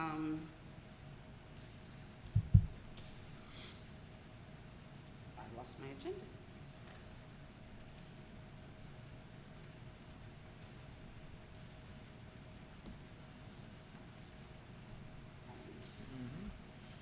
Okay, so next item on the agenda is approval of the minutes. We don't have any to approve tonight. Old business, there is no old business. Going to new business, we'll start with, Dan is going to do the code enforcement update. Actually, I'll give a brief introduction or overview. As we've mentioned a couple times tonight, Mr. Wade's last day is tomorrow. Cottage City has offered a cadet, I think they call them. I thought it was last Friday. This is last day. Last Friday, okay, last Friday. And Cottage City has offered, the use of a cadet, and Tracy has had some conversation with Chief Ayers regarding that person, and I'll let him give the update as to what he found out and what his recommendation is. Thank you. Yeah. Well, I guess to explain very briefly our code enforcement arrangement, and that is that between the two towns, we've had a full-time code enforcement officer employed by Cottage City, and it's shared, or he or she is shared by both towns. So it's 20 hours a week in each town. Mr. Wade, his last day was Friday. Cottage City has advertised position, but has not have to date hasn't had any qualified candidates to interview. They do have an explorer who is available to work part-time, so it'd be even less than the full-time position as the code enforcement officer, but has no experience. And after I've met with the person and spoken with Chief Ayers, in my opinion, we should just wait until that person has experience and then perhaps consider that again, or hopefully that someone with experience and someone qualified who has code enforcement experience will come forward. But they've advertised and just haven't received any qualified candidates yet. So where did they advertise? For sure on Indeed, and that's all. I haven't. Can you send to all, can you send to all of us what the link says? I just want to make sure that whatever is being looked for is fitting to what I haven't we're seen it, looking but I'll for. find it. And I've seen it and overviewed it and gave the approval to publish it. Okay, so is it, because I'm curious why it's not getting hits. Normally with Indeed, you get a ridiculous amount of. Yep, they've gotten hits. They just haven't got people that are qualified with Indeed. You get people from all over the place. Consuela asked me if I want to see all the resumes and applications they get or just the ones that are qualified for the job, and I told her just the ones qualified for the job. And what's the qualifications that we're asking for? I'll send you the job description if Okay. you like. Yeah. I don't want to take forever to make this happen, because we really need to get someone in here as soon as possible. Anybody else have any questions they want to ask about the code process at this time? The proposal is at this point that we would depend on the county for interim code coverage until such time as we have a code inspector. yes, that's right. I think we're at with that. But will is the county going to enforce our codes? No. they're They not. have their own, which are pretty much similar, and I'll point out to them any with serious violations that pop up. For instance, that concrete one that we spoke about. So, just to say this, in a class that I took at MML, I think really in the spring or in summer class, is that unless we explicitly, as a municipality under home rule, unless we explicitly state that we are following the county code, we are not following the county code. It is not just a said thing that because we're in the county and it's the county code that they can enforce a county code in our municipality unless we have passed an ordinance that says we're following this county code, which we've done in a lot of cases where that's just what it says, is that we follow the code of the county. But I'm a little weary about that direction, except for something that we've asked for them to come in on specifically. I'm just saying.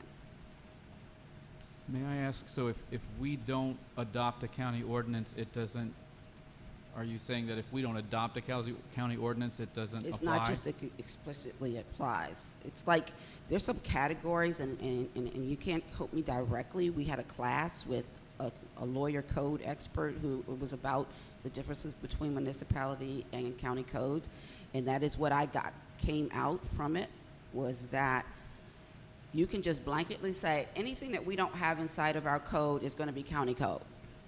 Or you can do your individual codes, and as you go along, pick and choose the county codes that you want to be the codes that you're doing. From what I understand, no, I don't think we just blanketed all the county codes. So that means that they really don't have authority to do a county code that we haven't signed on to. So this body, present or past, has never made a choice to just let open the it up. county rule unless we have a specific ordinance? I think there was a presumption that existed for a long time, and I was a little shaken by what I learned, that it was different than what we thought. So I just don't want to get on too much shaky grounds right now. We're having these complex conversations with the county as to when are they over us and when are they not. And then when we start to just like say, oh, county, come in and just do what you do, we might wind up with an outcome that we're not expecting. But they're not going to enforce our codes. So where we've written a code that's not their code, say stormwater management or sound, they're not going to. That's correct. But they certainly do building codes. We don't do. Well, we don't do those at all. And right, we don't do them, and that's where they definitely do. In reading in some, and this, I'm gonna get this messed up. We here, as a body and as a group, always say it's the owner's responsibility to take care of the sidewalk. In our ordinance, the only thing that I can find it refers to is snow and ice. Doesn't include that grass encroaching, it doesn't include the weeds, that just snow and ice, period. Prince George's County does hold the property owner responsible up to the curb, up to the street. And in there specifically it says that it is enforceable by municipalities if the municipality has adopted the code. So I don't know that we ever have. It's might be in there somewhere, but Yeah, I mean, that's the one thing I would think. So if we haven't adopted the code, people can let their easement grass grow as tall as they want, and there's nothing we can do about it. And there's nothing the county can do about it. So do we need to adopt the county code unless we have an overriding local ordinance? We can do that, and or we can do our own. I mean, it just becoming more educated with something that we want to happen, and or we look at the code. So sound, for instance, the sound code for the county just does not work for us. I mean, it got better, like you said, from where it was, because at one point it just was completely outside of what could work for us. But it comes down to we can look at it and go like, oh, that's good enough. And so let's just say we adopt the county code. In the cases the chief said with building codes, we explicitly give the county building code responsibility. We somewhere in there, I know we explicitly don't take on that building code stuff. So it really is a matter of when we picking and choosing. But you know, Chief makes a good example. That's one that I mentioned to you about before. Is that I think that we may have to look at that one and get that fixed. But we can fix those things. I just want to be careful where we go with the county coming in and what boundaries.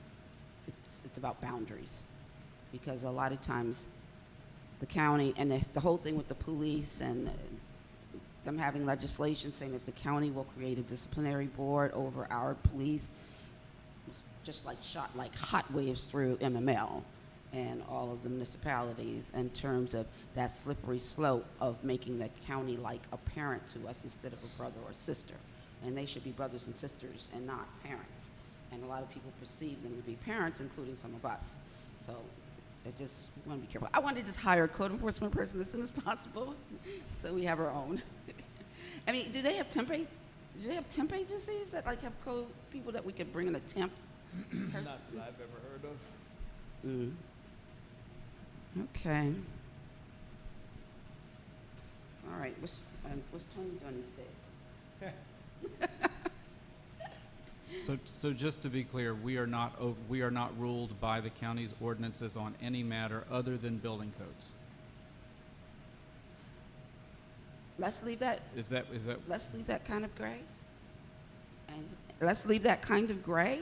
And everything I've heard about it leaves it a little gray, because some of it may be health and wellness. Well, some of it may be like the mosquitoes, where we sign up and we say, okay, we're not going to have mosquitoes spray. We're not going to have mosquito spray, right? We can have everybody in this town say we're not going to have mosquito spray. But if they find West Nile virus or Zika or whatever, if they find them, nothing matters. The county health department is coming in here and spraying. So that's great, because that's going to happen whether we say yes or no or nay. And so there's matters of which safety, health are involved in which we're not going to override. And it's complicated. So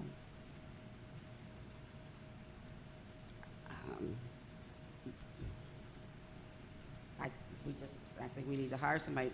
We never in this shape to stop the county from coming in for the things, which is building inspection, building code things, and we can call and bring them in. And we, now, quite frankly, there are attorneys that actually dispute each other on this. There's some on both sides of which way is which way on this. So when we hire a code inspector, they will be focused on our code. They will not enforce the county. We would have to call the county in if. Yes. I'm very confused. No, and that's exactly what, it's like the county doesn't know somebody's building something they're not supposed to be building, but we are not going to enforce it. We call the county. It is our code enforcement person who sees something that is the county's responsibility to contact the county and say, you need to bring in one of your people on this, to come in. And sometimes I think that they'll authorize them to put up a stop work order on their behalf until they can get in. But our code enforcement has the responsibility of making whatever needs to be fixed happen here, whether it's our law or if it's the county's law.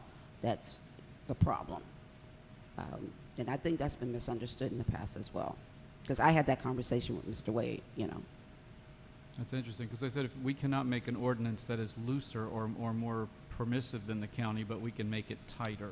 See, that's where the big dispute is. I mean, it's a real dispute. The class that I took does not recognize that statement.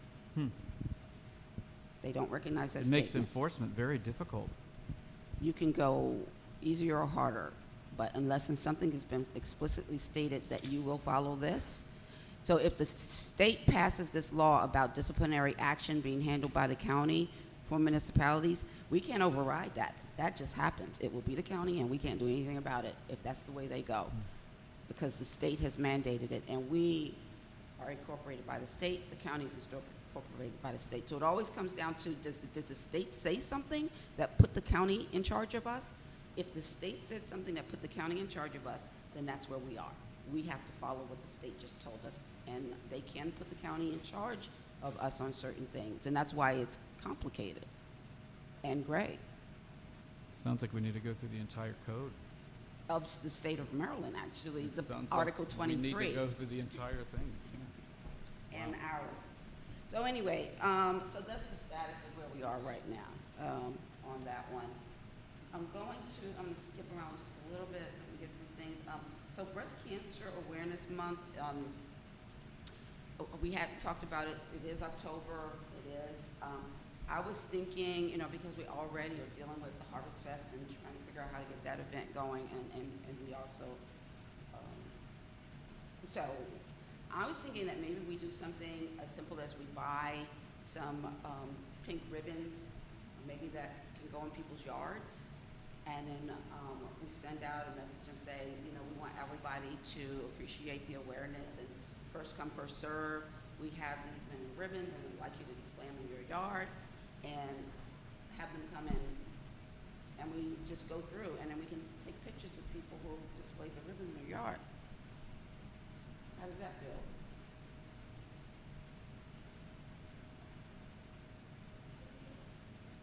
Sounds okay? Does anybody want to do something different? I don't have any issues.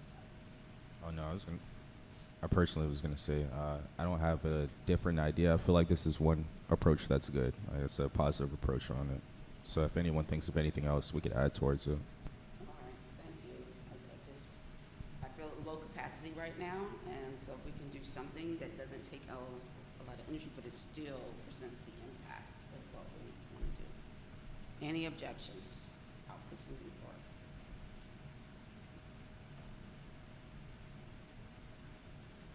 No. But do we allocate any funds to that? Like, how does, like? I would try to do this for do this under the $500 mark that we So are we generally doing it operate. under rec committee? That's what I'm also trying to understand. Like, whenever I have an initiative like this, you just may suggest it. Like, what are the mechanisms? How are we allocating the funds? Are we doing it within the committee? Are we doing it as a town? What's the mechanism? All right, so this is the world that we live in today. Normally, in the world that we were living in, Renee, who is our recreation coordinator, would basically come up with a whole year schedule by the end of this year for the whole next year of all of the different events that we were going to have. And then those would be the dates. Then she would be present at rec council meetings because she was the staff, basically the staff participant at the recreation council meetings. So the recreation council could, if they wanted to, come up with how they want to do Easter or how they want to do how, whatever, and if they did come up with something, then she would just do something and plan it herself from within here. If they came up with a new thing that they wanted to do, like a couple of months ago, a couple of years ago, I wanted to do a unwind. So it was like, they plan it out. Again, she's the staff person in here that would help put that on. So that world does not exist anymore. So when we say, and you ask the question like, well, how does this all work or whatever, we have to make things work with what we have in front of us. And whatever that might look like is what it's going to look like. In this particular case, because it's last minute, we don't have a lot of staff to participate. If we want to do something, I would pick something simple, easy, and stay under the $500 range, which is the move forward range, without having to go through all of the, let's figure out the budget, let's do all this or whatever. Just stay under $500 that I can spend and then make it happen. Okay. I think I think we're really missing, the leadership of Ms. Renee, and we really need a person. I feel like we're struggling right now with all the recreation stuff. Like we're scrambling, we're trying to do something, but we're missing her. Absolutely, there's no question about it. We're missing the leadership of Renee, and we're missing Kayla availability. My philosophy is this: we live in the world that we live in right now. We work towards the world that we want to get to, and we do what we can with the resources we have in front of us, and we move on. And so we do what we can, or we do nothing, and that's a choice as well. And I'm okay with doing less because our resources is less, because it's understandable. And then we move forward to what we do to make it better. That's just my fair thoughts about staying in the moment with what we can do.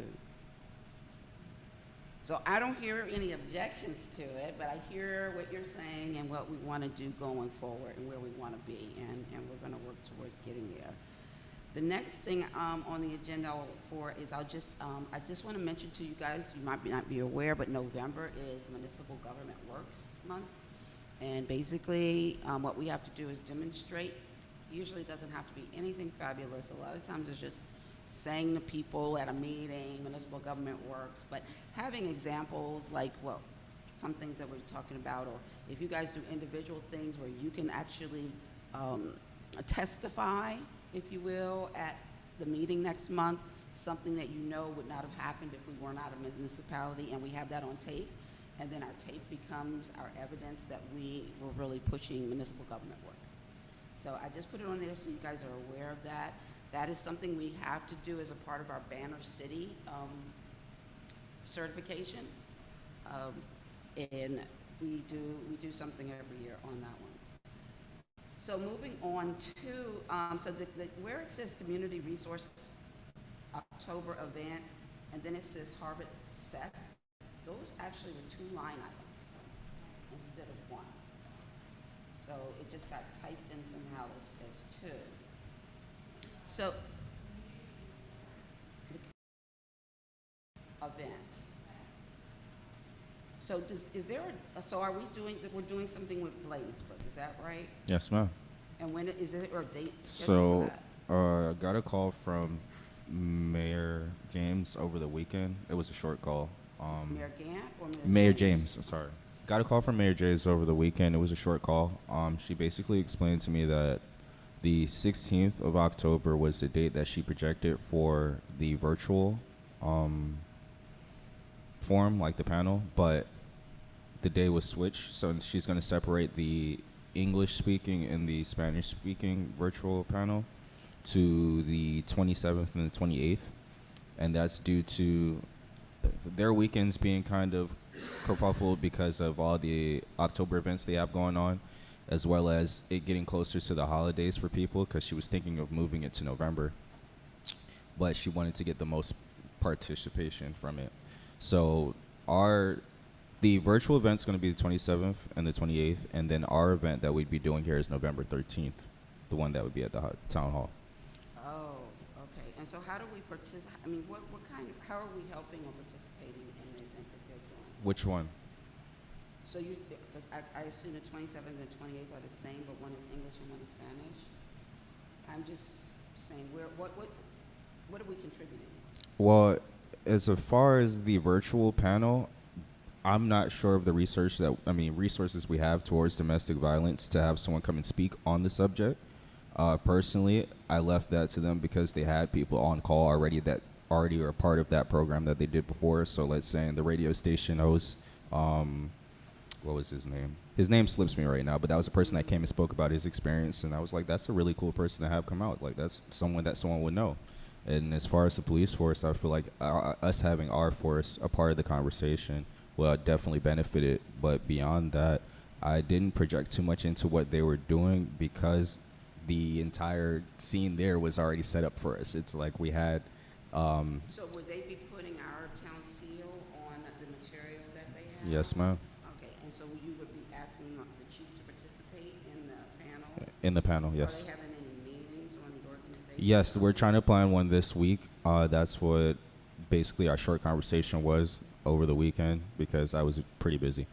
But we're trying to plan one this week, and I'd like to have Chief come back on the same way Irina had everyone meet up in our last meeting that we had with Lieutenant Colonel Carr. And just to really put into perspective how the day will run through for the 27th and the 28th. As of the 13th, we're still planning as far as getting the people together to have the resource tables. She did say she wanted to have Lieutenant Colonel and his team come out, but as well as have our team have a table set up, our police. So. And so that would be an in-person event. Yes.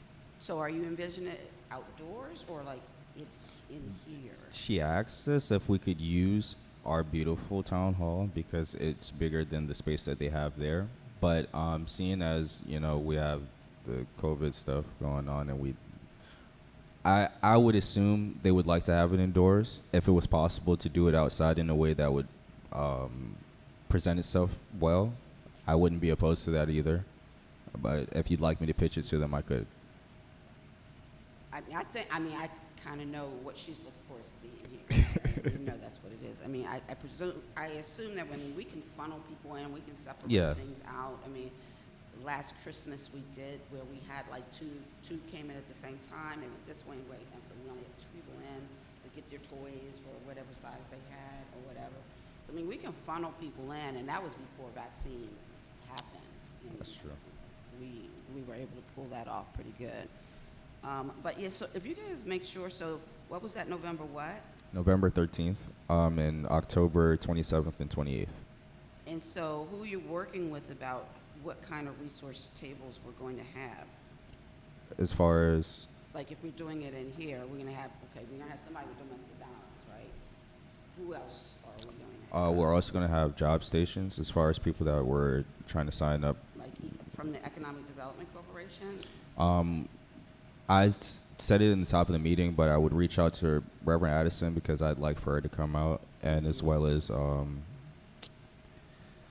Anacostia. That just popped up on my mind earlier, and I figured that would be something pretty helpful to have as a table inside of here. So these are the people that I've reached out to. I know Mayor James has her list of people as well, and I would get back to you with that information this week. And if you can maybe reach out to Ms. Ross. Who we get our emails from? Yeah. You can reach out to her and just ask her. She's our see if she can like work at getting us somebody for that date to be available. But I'm sure we don't want any more than maybe 6 or 7. Tables, that's what we're going for.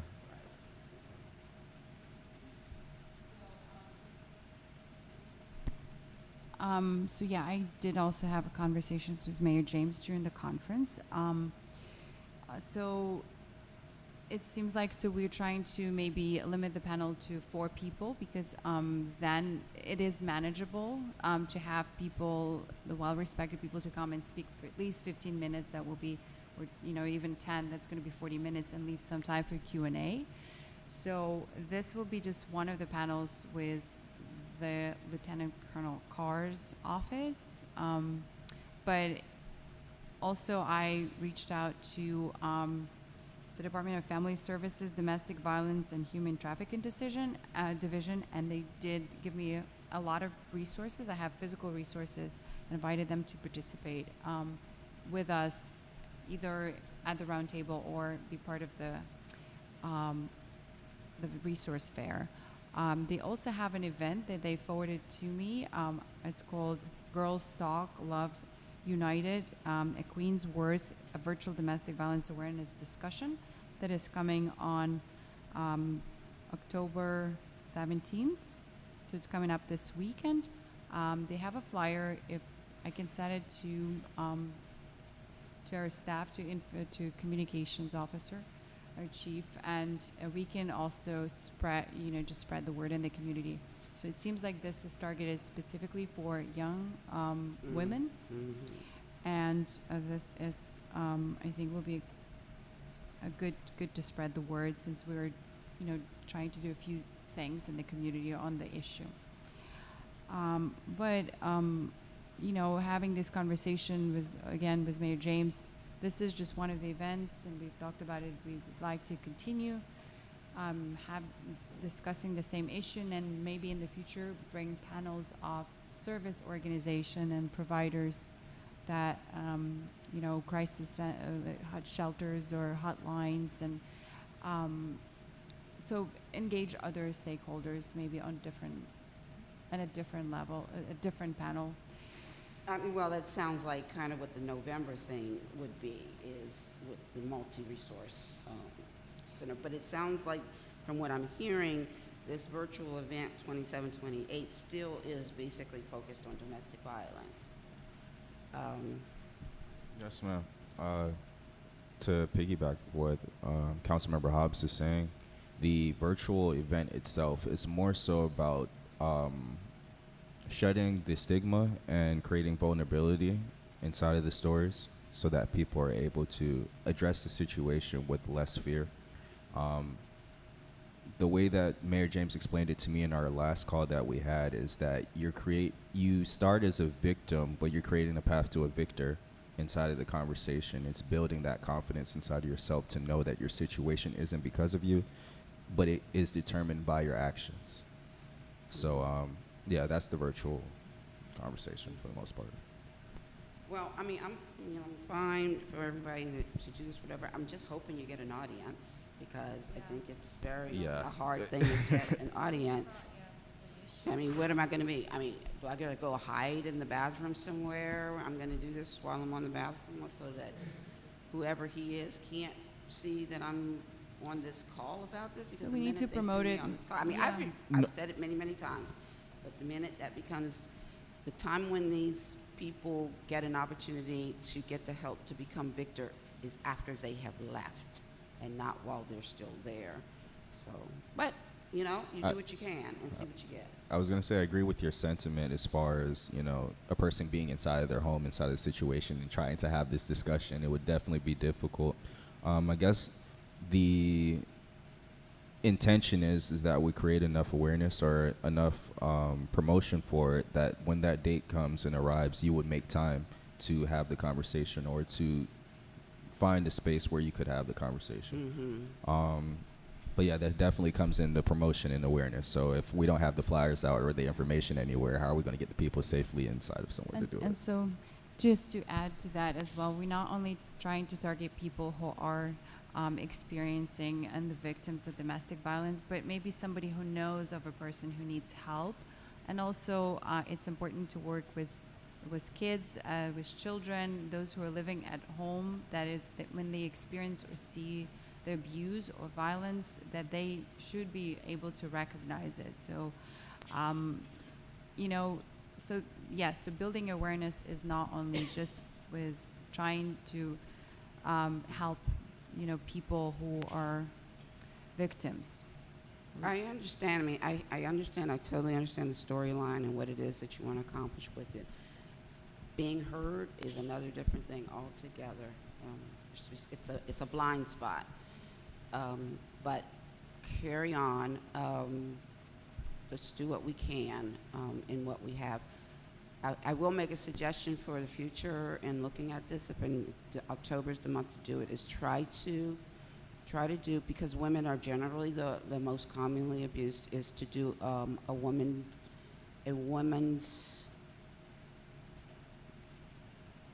you could either do a women's history summit, or you can do a women's advancement summit. All of that, these things can feed in easily under the auspice of being something to help build women and grow women in multiple different ways, and not just a matter of awareness around domestic violence. So that might be a different direction to take with some lead time to work on something like that. Yeah. A women's conference. Yeah, women's conference, like I think it would be a good fit, but maybe within that, like if we have a tighter community, you know, if people like we're forming the Hispanic outreach community, so I feel like this can be some target, they can be advertised to them as well, promoted among the Spanish speaking, because we also have a town hall in Spanish, so that's another way. I'd like to also address that domestic violence is not only a hetero problem. It can happen in both relationships. There's no question about it. I mean, that's the reason why I said that it. No, I was You saying said a male. woman's Right, it's a Carol, women's but you're summit. talking about in the LGBTQ communities. You and got to leave it open to the impact of that. community. Not Yeah. only that, it can happen between members of the same sex as an act of violence that has nothing to do with sexual orientation whatsoever. Right. And when I was thinking of the women thing, I wasn't thinking of any sexual orientation at all. It was just that numbers state that mostly women, in whatever orientation it is, tend to be the ones that wind up in these cases the most. But by no means that it doesn't happen in other scenarios as well. Anyway, that's just a suggestion for that. May I ask just one more question before we move the topic? Will there be witnessing from people who are survivors who have successfully left their abusive situations? Yes, sir. That's our virtual panel's objective, is to allow these people to voice their situations that they've come out of, to empower the victims inside of their current they can situation. give hope. Yeah, thank you. Is it maybe possible that if we have our Zoom and our translators available by the 27th, 28th, whichever date that's going to be, that we do it that way instead of having 2 days? I believe that would probably be best. I mean, if we have that availability. But I know the runtime is a part of the situation as well, because it's going to be on a school night. So that's up for discussion. I believe that's something we probably could have. Well, maybe you can inform them that we're working on that right now, trying to get that upgrade. I don't see it happening by that date. I've got a lot to do between now and then, and pushing it for the second meeting in November is going to be a chore in itself. Okay. All right. Fair enough. But maybe, I mean, what was the intention for it to be in Spanish? How are we going to make it in Spanish? The Lieutenant Colonel Carr and his group, they already have interpreters, so their intentions were to just elicit them towards that one day and have us have the English one with the English-speaking natives on the one day, so that when their interpreters come out, they're not inside a call. They don't have to be. Super long. Yeah. Only on the interpreter side is super long. Yes, so they have Spanish-speaking staff, and they also encourage our Spanish-speaking police officers to be potentially present on that call, on that Zoom call. Okay. Now, when we do the one in-house, which is going to be, I mean, are we going to have But we don't want people hovering around and stuff like that, so I don't know if having snacks or anything like that should be anything significant. We can just have something light people can grab People on grab the and way leave out with, or yeah. something. That works. All right, so that'll work. We can get past that one. Okay, Harvest Fest. How are we doing? And if you want to keep it simple, because I don't really need the full explanation. I think I've heard from 3 or 5 different people what all the pieces are. Yeah, I think right now we're just down to how much money do you need? $500. I think that would be enough to cover the candy, the pumpkins, maybe the hay. We just need to. I would like for us to potentially either solicit pumpkin donations, or if we can have it purchased at a lower rate than compare offers, for instance. So, we put some more money there because this event was going to be likely somewhat elaborate, so I want to suggest, Okay. if the council will be amenable, that we vote for $1,200, and you guys come in as low as you possibly can. So But- for that, would we need to transfer some of the funds? Well, we just get it from the budget from the rec committee, already right? budgeted. Huh? I thought we budgeted. Yeah, we did budget for the event. Oh, it's budgeted, but we So also have to vote to spend more than $500. Well, if the purchases are all made individually and none of them are over $500, then you don't need to. Really? Is that true? they're I mean, I individual. always thought that it was, Individual purchases for a certain thing. I mean, if we even buy, if it goes up to, I mean, don't we have to set a limit per event or something? Because otherwise, somebody could just go around and spend $10,000. No, I mean, if you are purchasing vehicle maintenance, you don't come before the council for every charge you put in vehicle maintenance or office supplies or anything else. There's a budgeted line item for rec council for $10,000, $10,000 for the event. So, I mean, I would say as long as you're under $500 per purchase, you don't need council approval. It's budgeted. Okay, I hear that, but I want to say that because we're doing multiple events a year, it's probably smart for us to allocate per event how much we all agree is the maximum to spend on the event, because otherwise we have no control. I mean, that makes sense as far as lump for the event, but for each purchase, you don't need to have approval for. Gotcha, understood. So can we make $1,200 the maximum on it, because there's certain things of design that they wanted to do in the different gardens and things like that that might cost more than the hay and the candy, and so because I think the hay and the candy, and if we have to get pumpkins, we want to be prepared to be able to do it. So Sure, yeah. so since let's vote. Aye. Is there a motion? You're making a What are we motion? voting Let's on? vote, man. Go ahead, Melinda. Sorry. So could you, Mayor, could you restate? what we- $1,200 is a maximum towards the Harvest Fest event. Which would also be a workshop, pumpkin carving workshop, and a Halloween event on the 31st. Okay. Second? So I yeah, don't- so I motion. What motion? Are you making the motion? Yeah, I'm making Okay. a motion to allocate $1,200. Maximum. Max. With receipts. Right. Because we have with to, receipts. all the receipts have to be returned, or money has to be returned. Who's this money going to go to? It's going to be cash to, I hate writing checks to council members. Included in your motion was that it's 2 events. It's the 30th and the 31st? Yeah. Okay. Just do normal purchasing procedures. I mean, you turn in receipts and So- for so a you want the request, or you purchases use made by- or you use the city credit card, town credit card, if you, if you're able to do it, like if you're ordering something online or. So wait, what's going on the 30th? So on the 30th, we're gonna have a pumpkin carving workshop. We will create an Eventbrite for about 20 people. Well, there will be 20 tickets, 20 pumpkins. There will be an opportunity for families to sign up, and they can sign up as many as 2 or 3 kids, so per ticket. And we'll have it in either one of the gardens or Miss Blue's Park. So we would like to have it outside if weather permits. They will have a pumpkin carving kits, designs. The workshop will be led by our resident Amelia.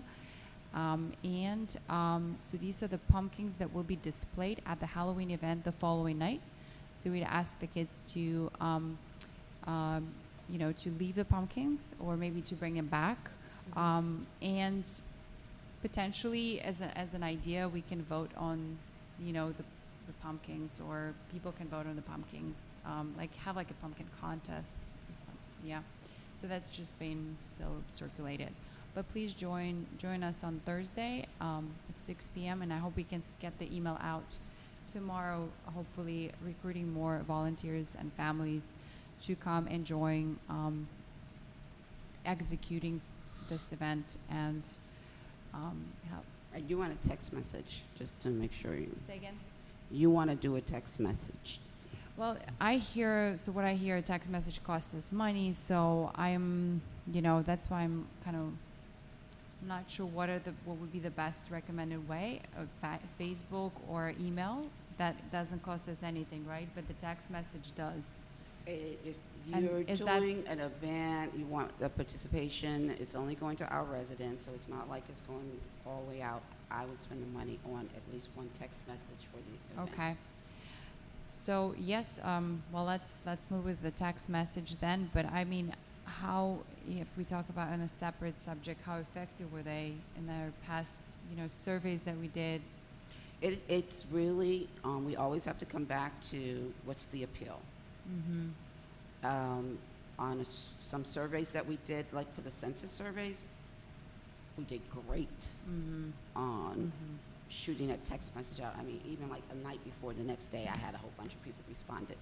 For food, Yeah. no question about it. They're wrapping Right, but- around the building. But then childcare, remember then we didn't have a great response. It wasn't a very good survey. And we anticipated like a bigger response to that because we thought, You even stated yourself, the survey was poorly prepared and it was very last minute for the response that we're being asked for. So we have to look at what we put out there. You put out something bad, you get bad back. When we do food or we do something, so I think if it's personalized, like come out and help build an experience for your child, that it Yeah, and can get a also better it's, response. people like free things for sure, and they come out because it's something that's an immediate gratification and they benefit from Yeah, it directly. right. And maybe, When I did the census, they that's were why gonna get it's- money, yeah. so tying money to it always. It's just So like you may it's wanna harder have some to raffles. appeal. Yeah, it's harder to appeal to do like a virtual, but I hope we get some additional participants to implement this, great vision, and with the stations, with the actors, and I encourage Council to join and to help out as well. The virtuals have gone, the raffle opportunities have gone very well in getting response from people. when we've Yeah, done a see, you raffle always have to something. have some sort of a Carrot? a carrot, yes. Yeah. And just we need to, I guess I don't know, just and excite people, and so that they're enthusiastic You without have a any. We need to buy a magic wand for saying we just go change people. Okay. I think sometimes you have to bring people on board, get them involved, let them see how things are, and then they get excited about it and they want to stay. Yes. But- So I think we're partially we achieved that. We had, as I mentioned before, Matt was just for the Halloween planning, and we've assigned things, and Amelia's working on developing prompts, and other people were assigned and doing things. So we're gonna. We're good. We And got it a was motion? exciting. Yes. So it was got a a motion. motion on the floor. A motion. You made a to- second? Yeah. Who made a Anybody second? make a second? No second. Is there a second? It's $1,200 for the Oh. 2 events. Councilmember Harden, I second that motion. Okay, any discussion further? You asked your question, what they were doing the 2 days. Are you available? Oh, for the two. That's why I'm. You have to writing look it and see. down. I know your Gotta kid. I put know it your, on the schedule. I know your kids are going to want to be involved. And just so that everybody knows, and you, I think you know now, Abigail has agreed to vacation the Wednesday of that week. Wednesday. Through the Oh my week. God, that's when we're having the town hall too, on Wednesday of that week. How long is she gone, Mayor? I mean, it's a the week virtual. vacation, right? Yeah, she put in before Kayla, put in her resignation. She already booked airfare and things like that. So it's, I believe, the 26th through the 1st of November. So I think it's like Wednesday through Monday.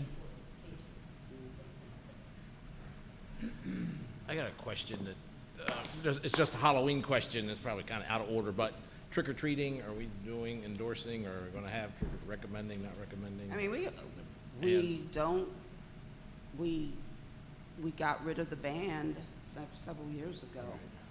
So, I think just putting out the regular, I know what we've done in the past is have the police on different corners and stuff during the time for it, but, I don't know. I'm so, Dr. Fauci said it's okay, but. Dr. Fauci said it's Dr. okay to Fauci said trick- trick or treating's good. He did say it's okay. Yes, he did. Did the county executive make any recommendations I this haven't- year? I mean, haven't last year heard. she discouraged it. In just speaking with other municipal chiefs, it's kind of a 50-50. Some are doing no trick or treating, some are doing trick or treating, some are doing trunk or treat. Well, we're not doing a trunk or treat. The kids are going to have an opportunity to get candy at the Harvest Fest and going through the organized environment that we plan to have. So I don't know if we even need to say anything about trick or treat. Like, see where it evolves on its own. You wanna give out candy cheap?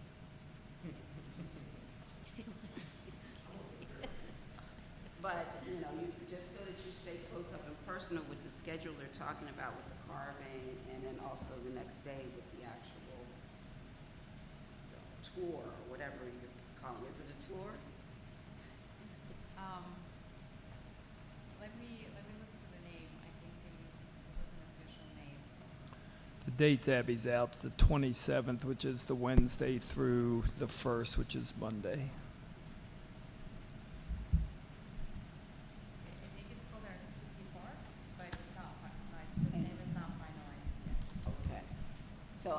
So I would say that if there's something that's going to be, and a Christian should be here, but because of the circumstances that we're talking about, whatever it is that's going to be needed from him, it needs to be like written in writing. I'm going to be needing this, and I need it by this date.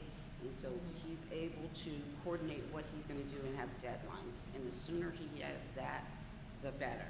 Whether it's flyers or whether it's working on, and also the issue with is Jerome as well. Is if you're going to want Public Works to put up tables or chairs or whatever, the sooner you guys can provide them a list of what's going to be expected and the date and times when those are going to be expected from them, the better it will be to get something done.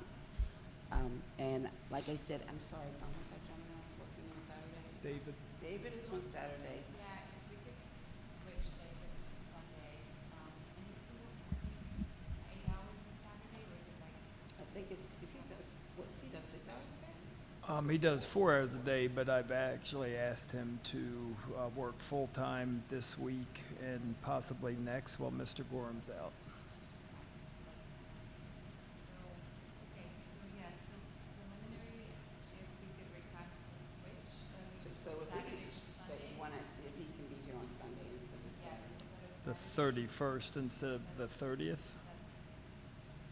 Halloween said the day before. Yeah, let me just, I'll get back to you on that. Yeah, we got time. Because we do have an event, and we need someone, we probably need somebody to operate the event and Yeah, and I mean, if you need more than one, I mean, we've got overtime allocated for Public Works for, it's really for snow and things like that, but if you need them a day here, a day there, I mean, it's budgeted. Okay, well, I will try to be, Yeah, so maybe by the end of this week, if we can have like the listings of all of the things and the pieces of what everybody is going to be needed to be doing and when, and they can do the preparing, just thinking through that whole list. All right, well, there was a motion and a second on the table. I'll call for a vote. Ward 1, Aye. Ward 2, Ward 3, Aye. Ward 4. Aye. All right, mayor votes aye. All right, it's $1,200 towards the event.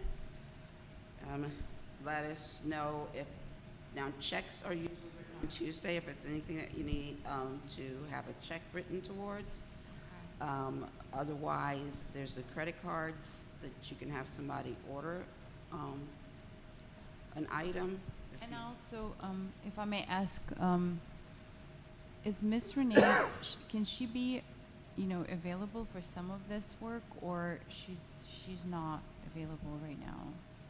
Well, I can't be 100% certain right now. She's definitely been here on Wednesdays. Okay. And while working the Breeze and introducing them, she's always trying to do other things. So if there's something that she can do while sitting Okay. there, All right, so I'll she's willing.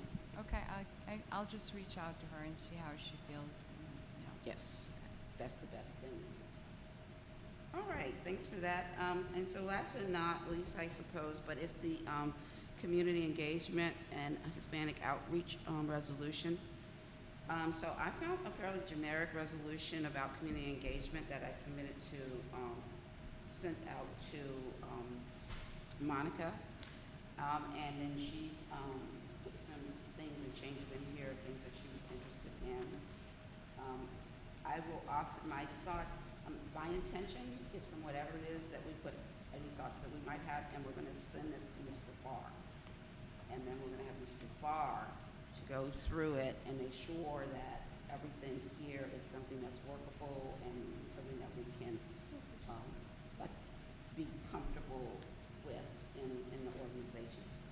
So I'll just point out a couple of things that I know that we need to change, and I just want to say these two. So Monica, is my sister on the call? Okay, so I just want to make sure that I can let her know that as well. So for the most part, I'm not seeing any problem until I get down to this 1, 2, 3, 4, 5, 6, paragraph 6. And I am not sure, there's a quote here in reference to the town's commitment to community outreach. I suppose this is somewhere in a document, but I don't see it. It said, and I can look again, but because I was looking pretty quickly, that promotes transparency and accountability and ensures community awareness on legislation, contracts, agreements, activities, and resolutions related to ... town-wide proposals and neighborhood proposals. Now, that's it. I have no problem with that language at all. I would like to know where the quote is coming from, though, and so I would ask for the reference to this to be included, and Mr. Barr can handle that. But then the additional part, which says the Colmar Manor Hispanic Outreach Committee proposes an amendment to the Colmar Manor Town Code, Chapter 12, Community Development, by adding Article 10, Community Outreach, to provide Spanish-speaking residents with the opportunity to weigh in on important issues impacting their community by creating a standard community outreach policy in the town of Colmar Manor to facilitate civic involvement according to the 2020 census. 37.4% of residents of Colmar Manor are foreign-born. So I personally am not seeing the necessity in that language. We normally, when we're establishing a committee, we do it by resolution, and it is stated that's how we establish as a committee is by a resolution stating what it is that will be done. So changing the code, we didn't change the code for Green Team, we didn't change the code for Rec Council, we haven't changed the code for Garden Club. We didn't make code changes. So if there is a more necessary, I've not seen the necessity in this, and I would ask that Mr. Barr sort of brings this back to basically, so saying what the outreach is for the I mean, with the percentages, I got no problems with that. Again, the word ordinance, where we're going to be doing a resolution, is more appropriate in this scenario. Materials. There's some whereas, which should be and therefores.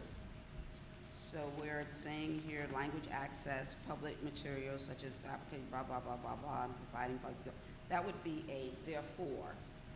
We will provide access to such and such and such and such.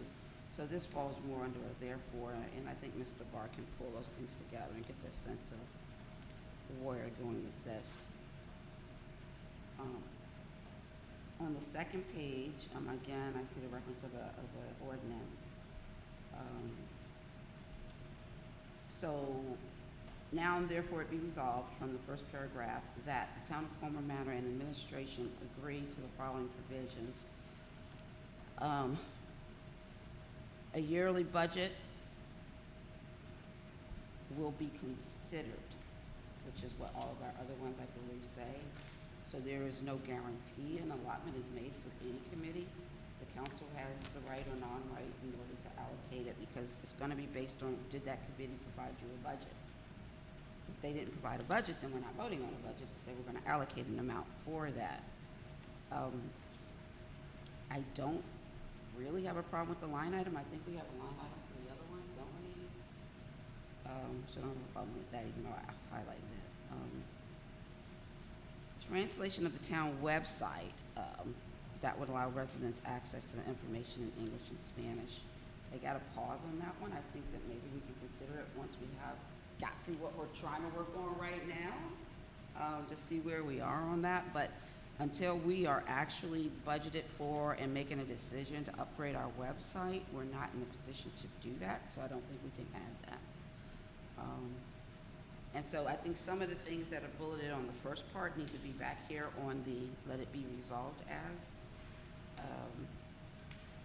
And I guess those are my comments.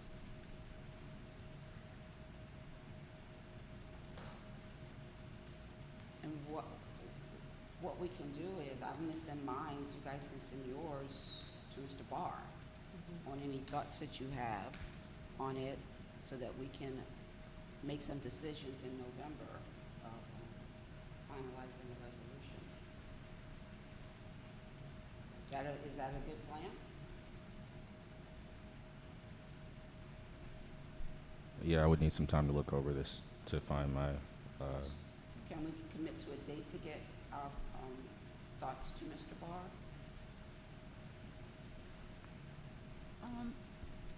Yes, and just I think a Google plugin is really, it's not like a costly option. I think that's probably easy to do. You know, I'm just, I got it. yeah. We have no capacity right now, so I don't want to commit to anything that we're not prepared to do right now. Yeah, I understand. We'll consider that. I'm just saying Yeah. it seems like that would not require any type of localization services. It seems like just a plug-in for now, at least. So should be low cost or no cost. Yeah, I'm not that concerned. I'm not concerned about cost as much as human capacity.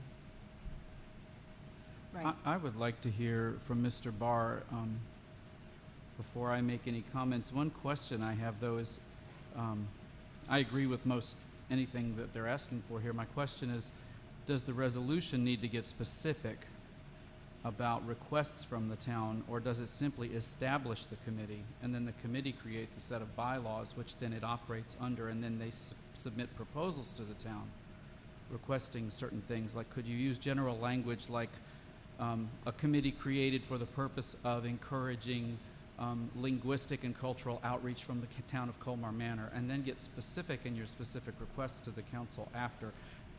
I'm speaking from inexperience, but I'm just wondering if the resolution simply forms the committee and then the committee's requests come in another way. But that's my only response right now, and I'm tired, so I'm not going to stand on that as rock. So, I mean, I think so. What I've normally seen is where in the first page, the last whereas, which really should be a therefore, I believe, it says urges the administrator to endeavor towards.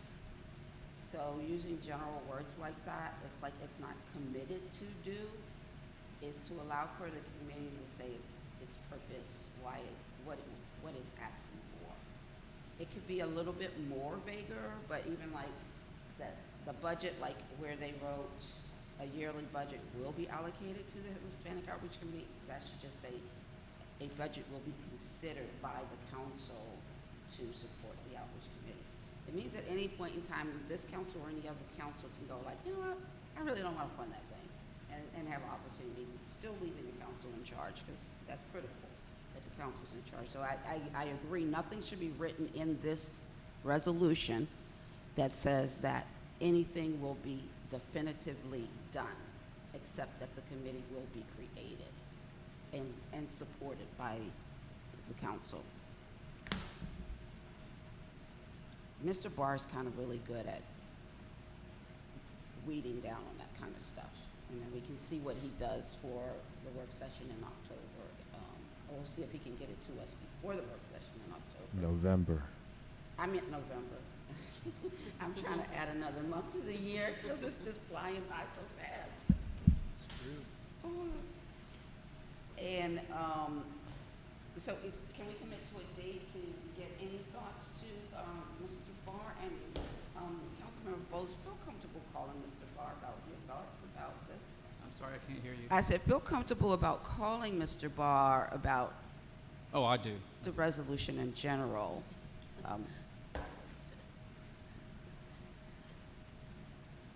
But I think when we did Hill, we did, you know, you sort of like these vague commitments. You do what you can, the best you can. Is Friday a good date? Friday, thoughts back to you. To Mr. Barr. Mr. Barr. And copy me, please, if you will. Friday.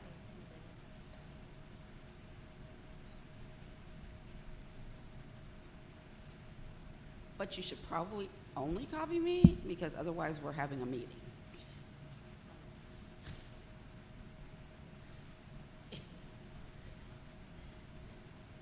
If we start getting in a room and conversing back and forth, then we're literally in a closed meeting.